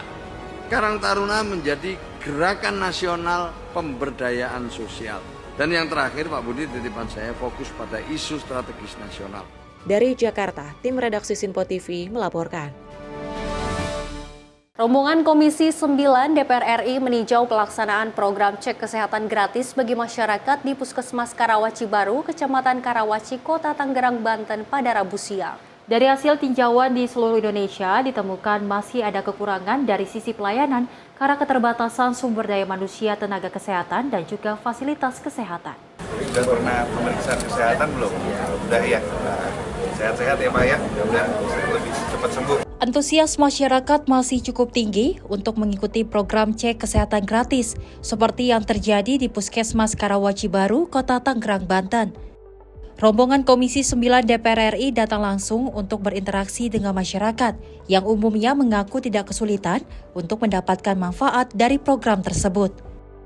Namun demikian, dari hasil tinjauan hampir di seluruh Indonesia, masih ditemukan kekurangan SDM tenaga kesehatan, ditambah fasilitas kesehatan yang perlu ditingkatkan, berdampak pada pelayanan yang diberikan kepada masyarakat kurang maksimal. Wakil Ketua Komisi 9 DPR RI Charles Honoris mengaku akan memanggil Kementerian Kesehatan untuk mencari solusi atas temuan di lapangan, termasuk penambahan insentif kepada tenaga kesehatan sebagai stimulus memberikan pelayanan optimal. Dari yang kami lihat memang antusiasme masyarakat juga cukup baik ya, bahwa masyarakat juga banyak yang ingin mengikuti program ini, punya kesadaran yang tinggi.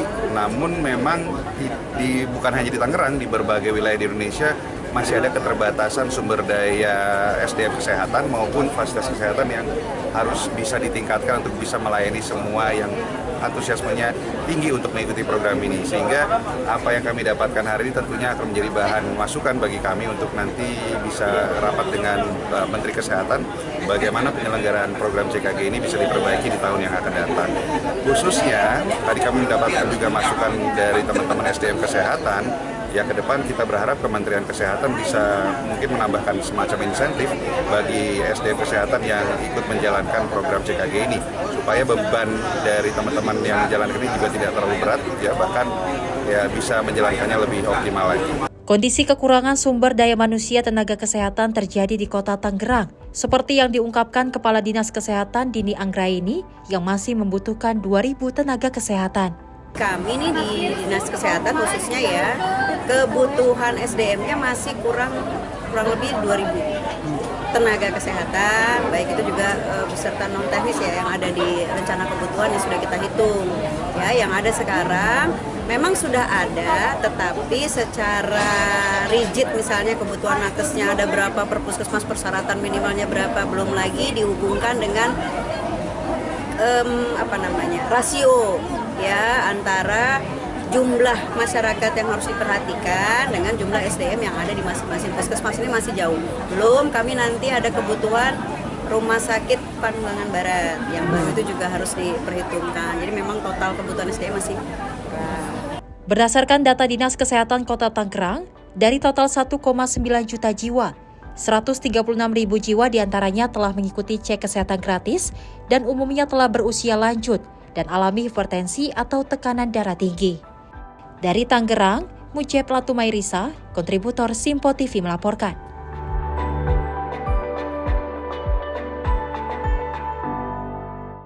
Ya Sally dan juga pemirsa, meskipun pemerintah sedang gencar-gencarnya ini membuat program cek kesehatan gratis, memang beberapa lokasi juga sebenarnya pemerintah ini masih baru melaksanakan sehingga belum merata mungkin ya terkait dengan fasilitas-fasilitas maupun tenaga-tenaga medis. Sehingga salah satunya tadi di Karawaci sehingga ada kekurangan. Namun mungkin masyarakat yang di kawasan sana harus bersabar karena memang pemerintah sedang menggebrakan supaya gebrakan cek kesehatan gratis ini agar merata ke bagian seluruh Indonesia. Betul, memang kita ketahui program cek kesehatan gratis banyak sekali respon positif dari masyarakat yang memang ternyata ini sangat baik di mana nantinya masyarakat bisa mengetahui dari kesehatan tubuh mereka. Betul. Terutama juga anak-anak ini juga sudah menyasar ke sekolah-sekolah yang nantinya anak-anak bisa mengetahui apa yang menjadi kekurangan ataupun menjadi kendala mereka dalam tubuh mereka. Betul. Terutama kalau kita lihat di bagian mahasiswa ataupun siswa, ini banyak sekali kekurangan ataupun kesehatan yang terganggu di bagian mata dan gigi. Dan memang ternyata dari pemerintah kabupaten ataupun pemerintah daerah dan juga pusat telah memberikan aturan bahwasanya nantinya dari para siswa tidak diizinkan untuk membawa HP karena memang ini mengganggu dari kesehatan mata ataupun dari proses belajar mengajar. Dan kita berharap bahwasanya dari program cek kesehatan gratis bisa terus menyasar ke berbagai daerah karena ternyata kita ketahui Presiden Prabowo Subianto telah mengeluarkan program tersebut untuk nantinya memberikan kesejahteraan bagi masyarakat Indonesia. Betul sekali, dan informasi menarik lainnya akan kami hadirkan sesaat lagi. Usai jeda, jangan kemana-mana, tetaplah bersama kami.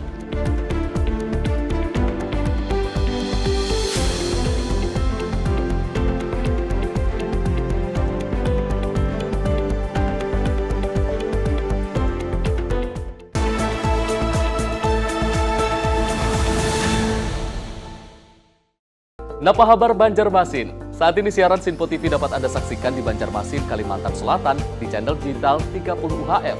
Segera scan ulang saluran digital televisi Anda untuk memastikan Anda dapat menikmati program-program terbaru di Sinpo TV. Sinpo TV, referensi berita politik masa kini.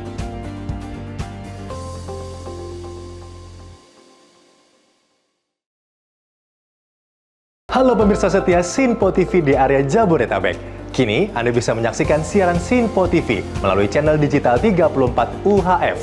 Segera lakukan scan ulang saluran digital televisi Anda untuk menikmati ragam program menarik dan terbaru hanya di Sinpo TV. Sinpo TV, News Sport, Entertainment.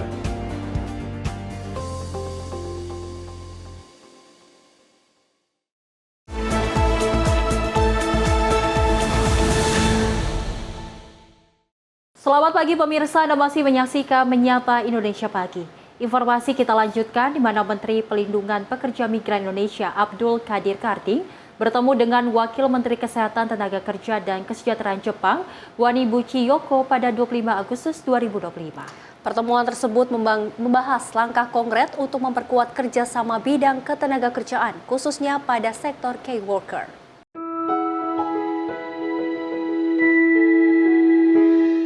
Dalam pertemuan Menteri Pelindungan Pekerja Migran Indonesia Abdul Qadir Karding dengan Ministry of Health, Labor and Welfare atau Wakil Menteri Kesehatan, Tenaga Kerja, dan Kesejahteraan Jepang Wanibuchi Yoko pada Senin 25 Agustus 2025 membicarakan langkah konkret untuk memperkuat kerjasama bidang ketenagakerjaan, khususnya pada sektor care worker.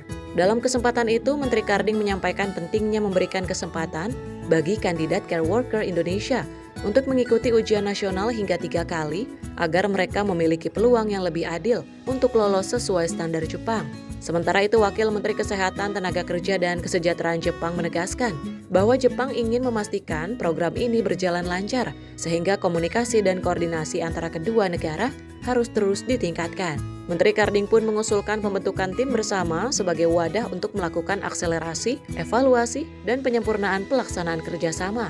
Usulan tersebut mendapat sambutan positif di mana MHLW juga berharap adanya dukungan Indonesia agar kerjasama ini semakin erat dan proyek berjalan lancar. Dalam rangka memperkuat kerjasama, kita perlu membentuk joint team untuk melakukan akselerasi, evaluasi, dan penyempurnaan terhadap pelaksanaan kerjasama.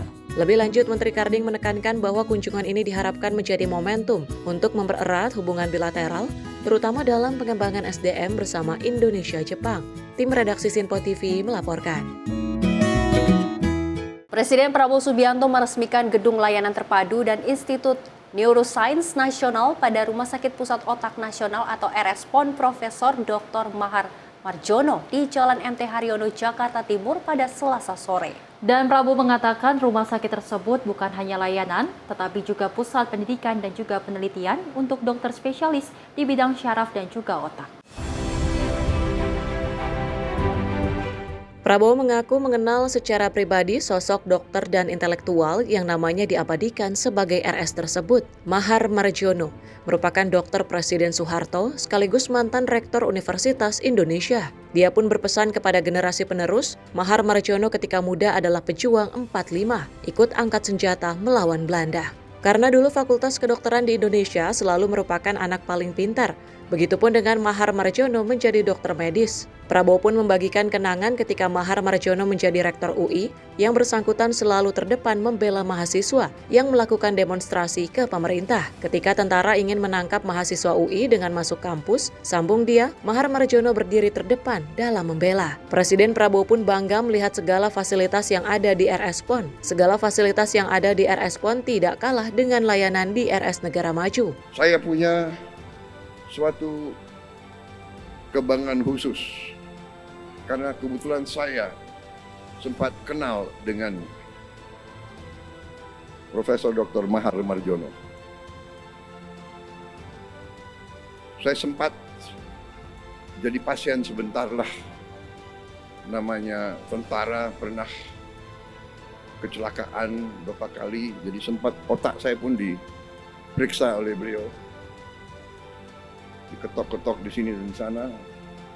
Saya kenal Profesor Mahar Marjono dan waktu itu saya ingin katakan kepada generasi penerus, Profesor Mahar Marjono waktu mudanya adalah pejuang. Hebatnya waktu itu, Profesor Mahar Marjono dikenal sering kritik pemerintah. Tapi at the same time beliau juga dokter pribadinya Pak Harto. Itulah seni ya zaman itu. Saya tadi keliling, saya melihat rumah sakit ini sekarang sudah secara fisik dan secara alat dan secara spesialis ahli-ahli, saya sudah melihat tidak kalah dengan rumah sakit yang terbaik di luar negeri. Adapun peresmian RS PON tersebut juga salah satunya berkat bantuan pemerintah Belanda. Tidak lupa, Prabowo berterima kasih kepada Menkes Budi Gunadi Sadikin dan Menkyu Sri Mulyani Indrawati yang ikut hadir hingga RS PON bisa difungsikan. Dari Jakarta, Dio Malau, Sinpo TV melaporkan.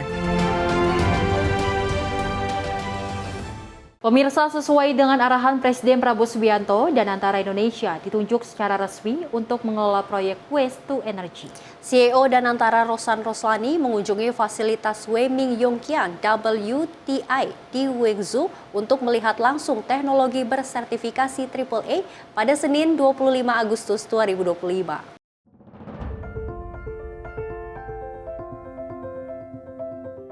Dalam rangka kunjungan kerja ke China, CEO Danantara Rosan Roslani mengunjungi fasilitas Weiming Yongkiang WTE di Wenzhou untuk melihat langsung teknologi bersertifikasi AAA dengan emisi gas buang lebih rendah dari standar EU dan kapasitas 3.200 ton per hari. Membangun ekonomi sirkular Indonesia. Rosan juga melakukan diskusi mendalam mengenai WTI, manufaktur, serta research and development untuk membuka peluang proyek di Indonesia, termasuk pembangunan PLTBU berskala besar pertama di Bali dan produksi nikel PT Jiama New Energy di Wedabai. Kunjungan ini menggambarkan Danantara yang membangun kolaborasi dengan berbagai perusahaan global untuk memperkuat ketahanan energi dan mengembangkan ekosistem ekonomi sirkular, sejalan dengan visi net zero emission demi masa depan yang lebih berkelanjutan. Tim redaksi Sinpo TV melaporkan. Presiden Prabowo Subianto berencana membangun 500 rumah sakit berkualitas di seluruh Indonesia hingga 2029 untuk meningkatkan layanan kesehatan, terutama bagi penyakit kritis seperti stroke. Dan Kepala Negara menekankan pentingnya akses kesehatan dan pendidikan yang merata sebagai kunci kesejahteraan bangsa. Presiden RI Prabowo Subianto mengumumkan rencana membangun 500 rumah sakit berkualitas di berbagai daerah hingga tahun 2029.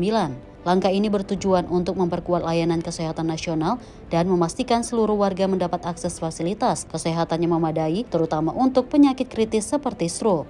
Prabowo menekankan pentingnya ketersediaan fasilitas kesehatan yang berkualitas agar pasien bisa mendapatkan penanganan tepat waktu dan menghindari resiko fatal. Ia percaya dengan dukungan kuat dari Menteri Kesehatan serta kementerian dan lembaga terkait, target pembangunan rumah sakit ini dapat terwujud. Jadi bagaimana caranya 500 rumah sakit berkualitas bagus harus ada di semua kabupaten Republik Indonesia. Tadi dikatakan kalau kena stroke 3 jam. Kalau dapat pelayanan 3 jam, selamat. Bisa aktif kembali. Lewat 5 jam, terapinya lama. Bisa jadi beban bagi keluarga. Harus bisa. Pertama, will dulu. Harus. Di hati kita, kalau kita punya niat, insya Allah kita akan mencapai itu. Selain itu, Prabowo menyatakan bahwa pendidikan dan kesehatan merupakan wujud demokrasi sejati bagi sebuah negara. Ia menegaskan bahwa seluruh lapisan masyarakat berhak mendapatkan pelayanan terbaik dalam 2 sektor ini, yang menjadi kunci utama menuju kesejahteraan bangsa. Tim redaksi Sinpo TV melaporkan.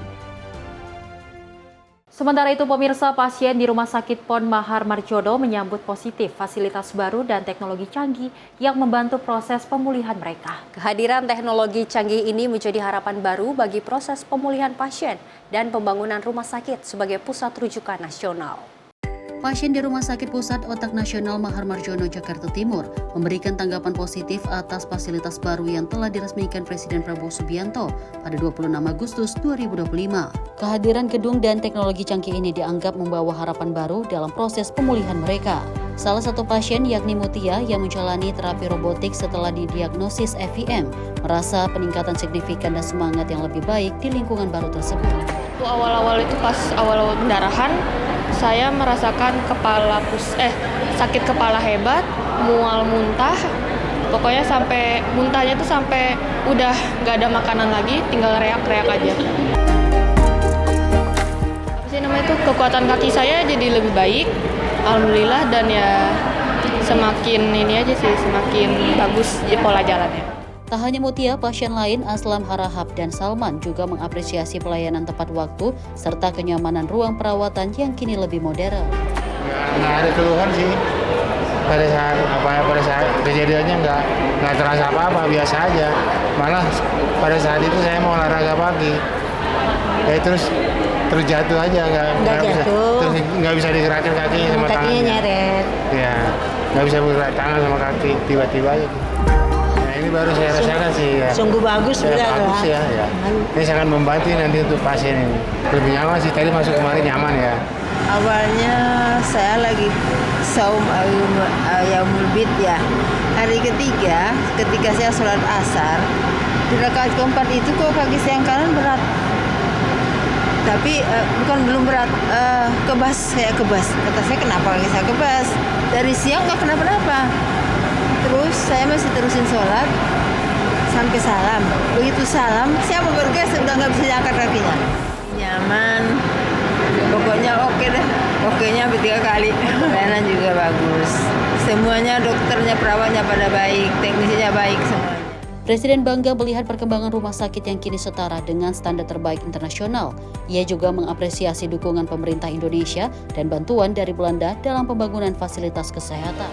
Saya hari ini sangat bangga, saya tadi keliling, saya melihat rumah sakit ini sekarang sudah secara fisik dan secara alat dan secara spesialis ahli-ahli, saya sudah melihat tidak kalah dengan rumah sakit yang terbaik di luar negeri. Terima kasih Menteri Kesehatan, terima kasih Menteri Keuangan yang terus mendukung, terima kasih semua unsur, dan juga terima kasih pihak luar negeri. Saya dapat dari laporan bahwa pemerintah Belanda juga membantu. Terima kasih dengan bantuan dari pemerintah Belanda atas dukungan untuk pembangunan Republik Indonesia. Dengan dukungan fasilitas terkini dan pelayanan berkualitas, RS PON Mahar Marjono tidak hanya meningkatkan mutu layanan medis, tetapi juga menjadi sumber optimisme bagi pasien dan keluarga. Rumah sakit ini diharapkan terus berkembang sebagai pusat rujukan utama untuk penyakit syaraf dan otak di Indonesia. Tim redaksi Sinpo TV melaporkan. Informasi lainnya pemirsa, dari Wakil Menteri Investasi dan Hilirisasi Todo Tua Pasaribu menyampaikan bahwa sektor industri manufaktur masih menjadi penyerap tenaga kerja terbesar di Indonesia. Hal itu pemirsa diungkapkan dalam diskusi publik bersama Kantor Komunikasi Kepresidenan.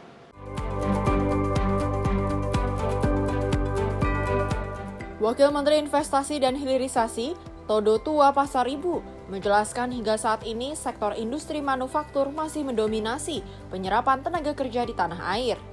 Hal tersebut terjadi karena industri manufaktur masih mengandalkan kekuatan labor atau tenaga manusia dalam proses produksinya. Meski demikian, Todo Tua menyampaikan bahwa penyerapan tenaga kerja tidak hanya dilihat dari jumlah pekerja langsung, melainkan dari dampak tidak langsung, yaitu diciptakan suatu investasi. Ia pun mencontohkan pembukaan pabrik smelter yang jumlah pekerjanya lebih kecil dibandingkan industri padat karya seperti pabrik sepatu. Namun, ekosistem ekonomi yang dibangun smelter jauh lebih besar dan memberikan multiplier efek dalam penyerapan tenaga kerja di sekitarnya. Pertama, sektor apa yang paling menyerap tenaga kerja? Sektor industri manufaktur. Itu kenapa? Karena masih menggunakan kekuatan labor. Ya kan? Kalau di sektor, terus terang aja saya mau katakan bahwa kalau di sektor investasi, industrialisasi, pengolahan, itu constraint yang paling utamanya adalah mengenai strategi teknologi. tetapi melihatnya juga nggak bisa. Ini kan saya selalu berbicara begini, penyerapan tenaga kerjanya itu ada yang kita sebut, kalau saya bahasanya direct dan indirect impact. Pabrik buka, mungkin ya, yang namanya pabrik smelter misalnya pengolahan nikel buka, mungkin dia nyerap tenaga kerjanya jauh lebih kecil daripada pabrik sepatu, ya kan? Tetapi ekosistem ekonominya itu nilainya lebih besar dan impact nyerap tenaga kerjanya. Makanya terkadang ada beberapa teman-teman, para pengamat, para ekonom nanya bahwa angkanya itu memang benar tuh Pak. 2024 itu 2,4. Memang benar saya bilang. Karena ini angka bukan kita yang ciptain. Para pelaku pengusaha investasinya itu yang menginput datanya.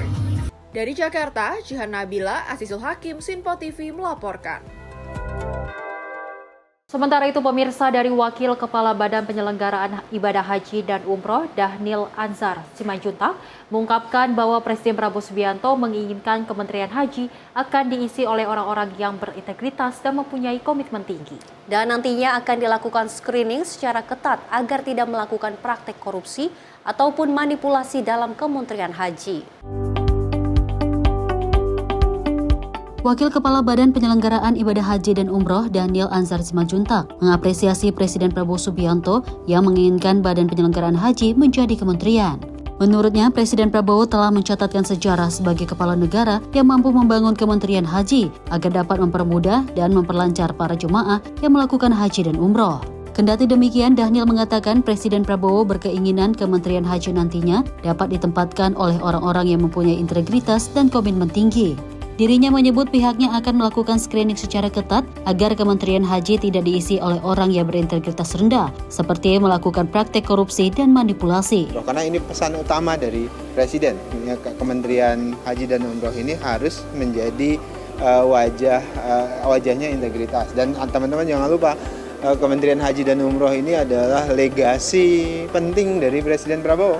Dalam sejarah Indonesia, banyak presiden menginginkan mendirikan badan penyelenggara haji atau badan pengelola haji, bahkan Kementerian Haji, namun selalu gagal.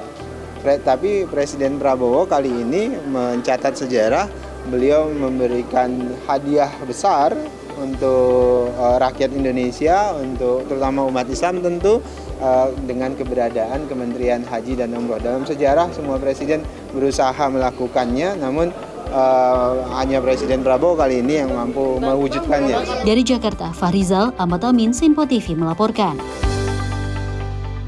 Sementara itu, dari Wakil Ketua DPR Cucun Ahmad Samsyurizal menyambut baik gagasan dari Presiden Prabowo Subianto terkait pembangunan kampung haji di Arab Saudi.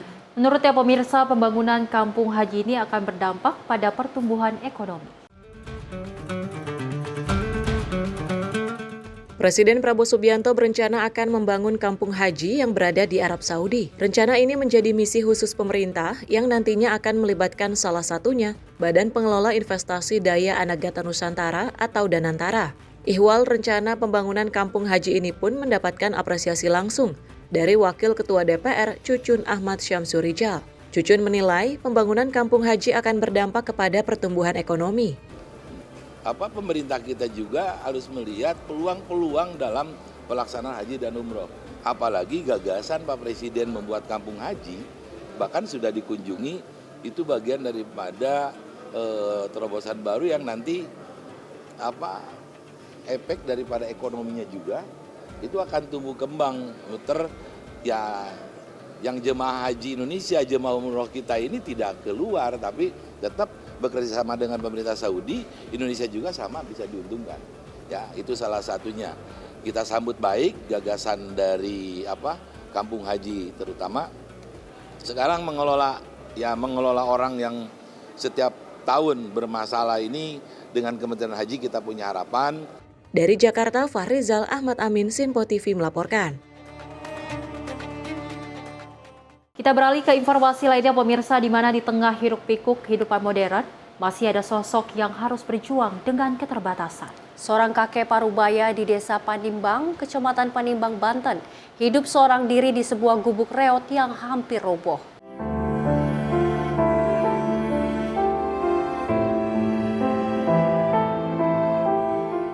Beginilah kondisi tempat tinggal kakek Sarman, warga Kampung Solodenge, Desa Panimbang, Kecamatan Panimbang, Kabupaten Pandeglang, Banten yang jauh dari kata layak. Rumah yang seharusnya menjadi tempat paling nyaman, namun nyatanya tidak untuk kakek Sarman. Sudah 15 tahun kakek berusia 70 tahun ini tinggal sendiri, setelah ditinggalkan anak dan istri yang entah kemana. Di usianya yang sudah tidak muda lagi, kakek Sarman harus berjuang sendiri untuk bertahan hidup. Untuk mengisi perut, ia hanya mengandalkan talas yang tumbuh liar di sekitar pekarangan kecilnya. Talas rebus menjadi menu sehari-hari karena keterbatasan ekonomi membuatnya tak mampu membeli beras atau lauk pauk lainnya. Meski begitu, kakek Sarman tetap bekerja mengurus kebun singkong milik orang lain. Untuk menutupi kebutuhan sehari-hari, dirinya juga kerap mengumpulkan rongsokan untuk dijual ke pengepul. Dalam sehari, Sarman mengaku hanya mendapatkan 15 hingga 20 ribu rupiah dari hasil menjual rongsokan tersebut. Ya, cuman saya sendiri. Sendiri, istri nggak ada? Enggak. Anak nggak ada? Itu punya. Pokoknya ya sudah tadi teh orang namanya orang nggak punya anak juga, apalagi dulur-dulur, adik-adik saya. Nah, ya anak juga nggak pernah nengok sini. Nah, belum pernah. Ya pokoknya saya juga senemunya. Seperti ayam. Ayam mah dipiara. Tapi orang, wah, merokok senemunya, makan senemunya. Tapi tidur juga nggak pakai listrik, nggak pakai apa. Oh gitu ya? Peteng terus Pak. Tanya orang dia mesti nggak percaya. Sementara itu, Kepala Dinas Perumahan Kawasan Permukiman dan Pertanahan Kabupaten Pandeglang mengaku belum mengetahui hal tersebut. Namun pihaknya memastikan akan segera turun ke lapangan untuk mengecek kebenaran kabar tersebut. Nah, nanti coba kita cek yang viral itu, kita cek lokasi, saya akan turunkan tim untuk verifikasi ke lapangan. Termasuk kita juga nih, kita lagi menunggu data. Sekarang update data untuk RTL hari ini, kita batas waktunya sampai tanggal 29 nih. Apakah teman-teman di desa, kecamatan, masukkan nggak data tersebut?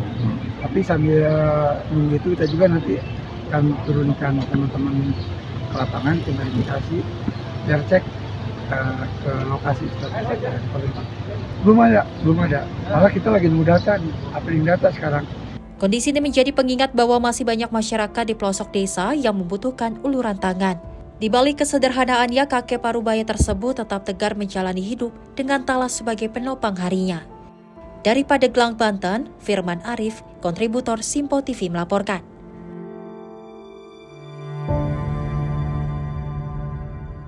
Kalau kita melihat informasi tadi Luis dan pemirsa, ini cukup memprihatinkan di mana seorang kakek parubaya yang memang kita ketahui latar belakangnya sudah ditinggal oleh anak dan sang istrinya yang akhirnya ia hidup sendiri di sebuah gubuk yang juga hampir roboh. Dan bahkan kalau kita ketahui ternyata kakek tersebut bertahan hidup dengan memakan hanya sebuah talas yang memang tumbuh di sekitaran rumahnya yang memang ternyata ini cukup mengenaskan dan memang menjadi perhatian juga dari pemerintah setempat ataupun pemerintah daerah yang memang harus lebih teliti dan melihat bagaimana ternyata banyak sekali kondisi warganya yang ternyata masih harus diperhatikan. Terlebih kita ketahui ini seorang lansia sudah tidak bisa banyak sekali bekerja ataupun bergerak, namun hasil ataupun naasnya ia harus hidup dengan sebatang kara yang hanya berjuang untuk makan dengan talas saja Ya. Betul sekali Sally dan juga pemirsa. Ini juga menjadi perhatian penting juga bagi kita sebagai manusia agar menumbuhkan rasa empati yang tinggi, karena kita ketahui bersama bahwasanya di daerah-daerah terpencil juga masih banyak orang-orang yang sangat membutuhkan, yang nasibnya juga kurang baik begitu ya, sehingga kita mungkin sebagai tetangga atau kerabat atau bahkan sembari menunggu pihak dari pemerintah pusat ataupun juga pemerintah terkait, sebaiknya seperti warga terdekat dulu, baik itu dari RT, RW maupun tetangga, agar mungkin jika melihat sesosok yang seperti kakek tadi itu ya dapat mungkin bisa membantu memberikan makan ataupun bantuan lainnya begitu. Betul, karena memang kita tidak mau ada manusia ataupun seorang lansia yang akhirnya hidup dengan sengsara, Betul. bahkan untuk makan saja ini susah ya. Susah, Kita betul, berharap betul. pemerintah terus memperhatikan bagaimana nantinya warga-warga di sana bisa hidup lebih baik lagi. Lebih baik lagi. Dan pemirsa, informasi tadi sebagai penutup jumpa kita kali ini dalam Menyapa Indonesia Pagi. Dan saya Selis Regar. Saya Luis Ayu, terima kasih atas kebersamaan Anda. Sampai jumpa.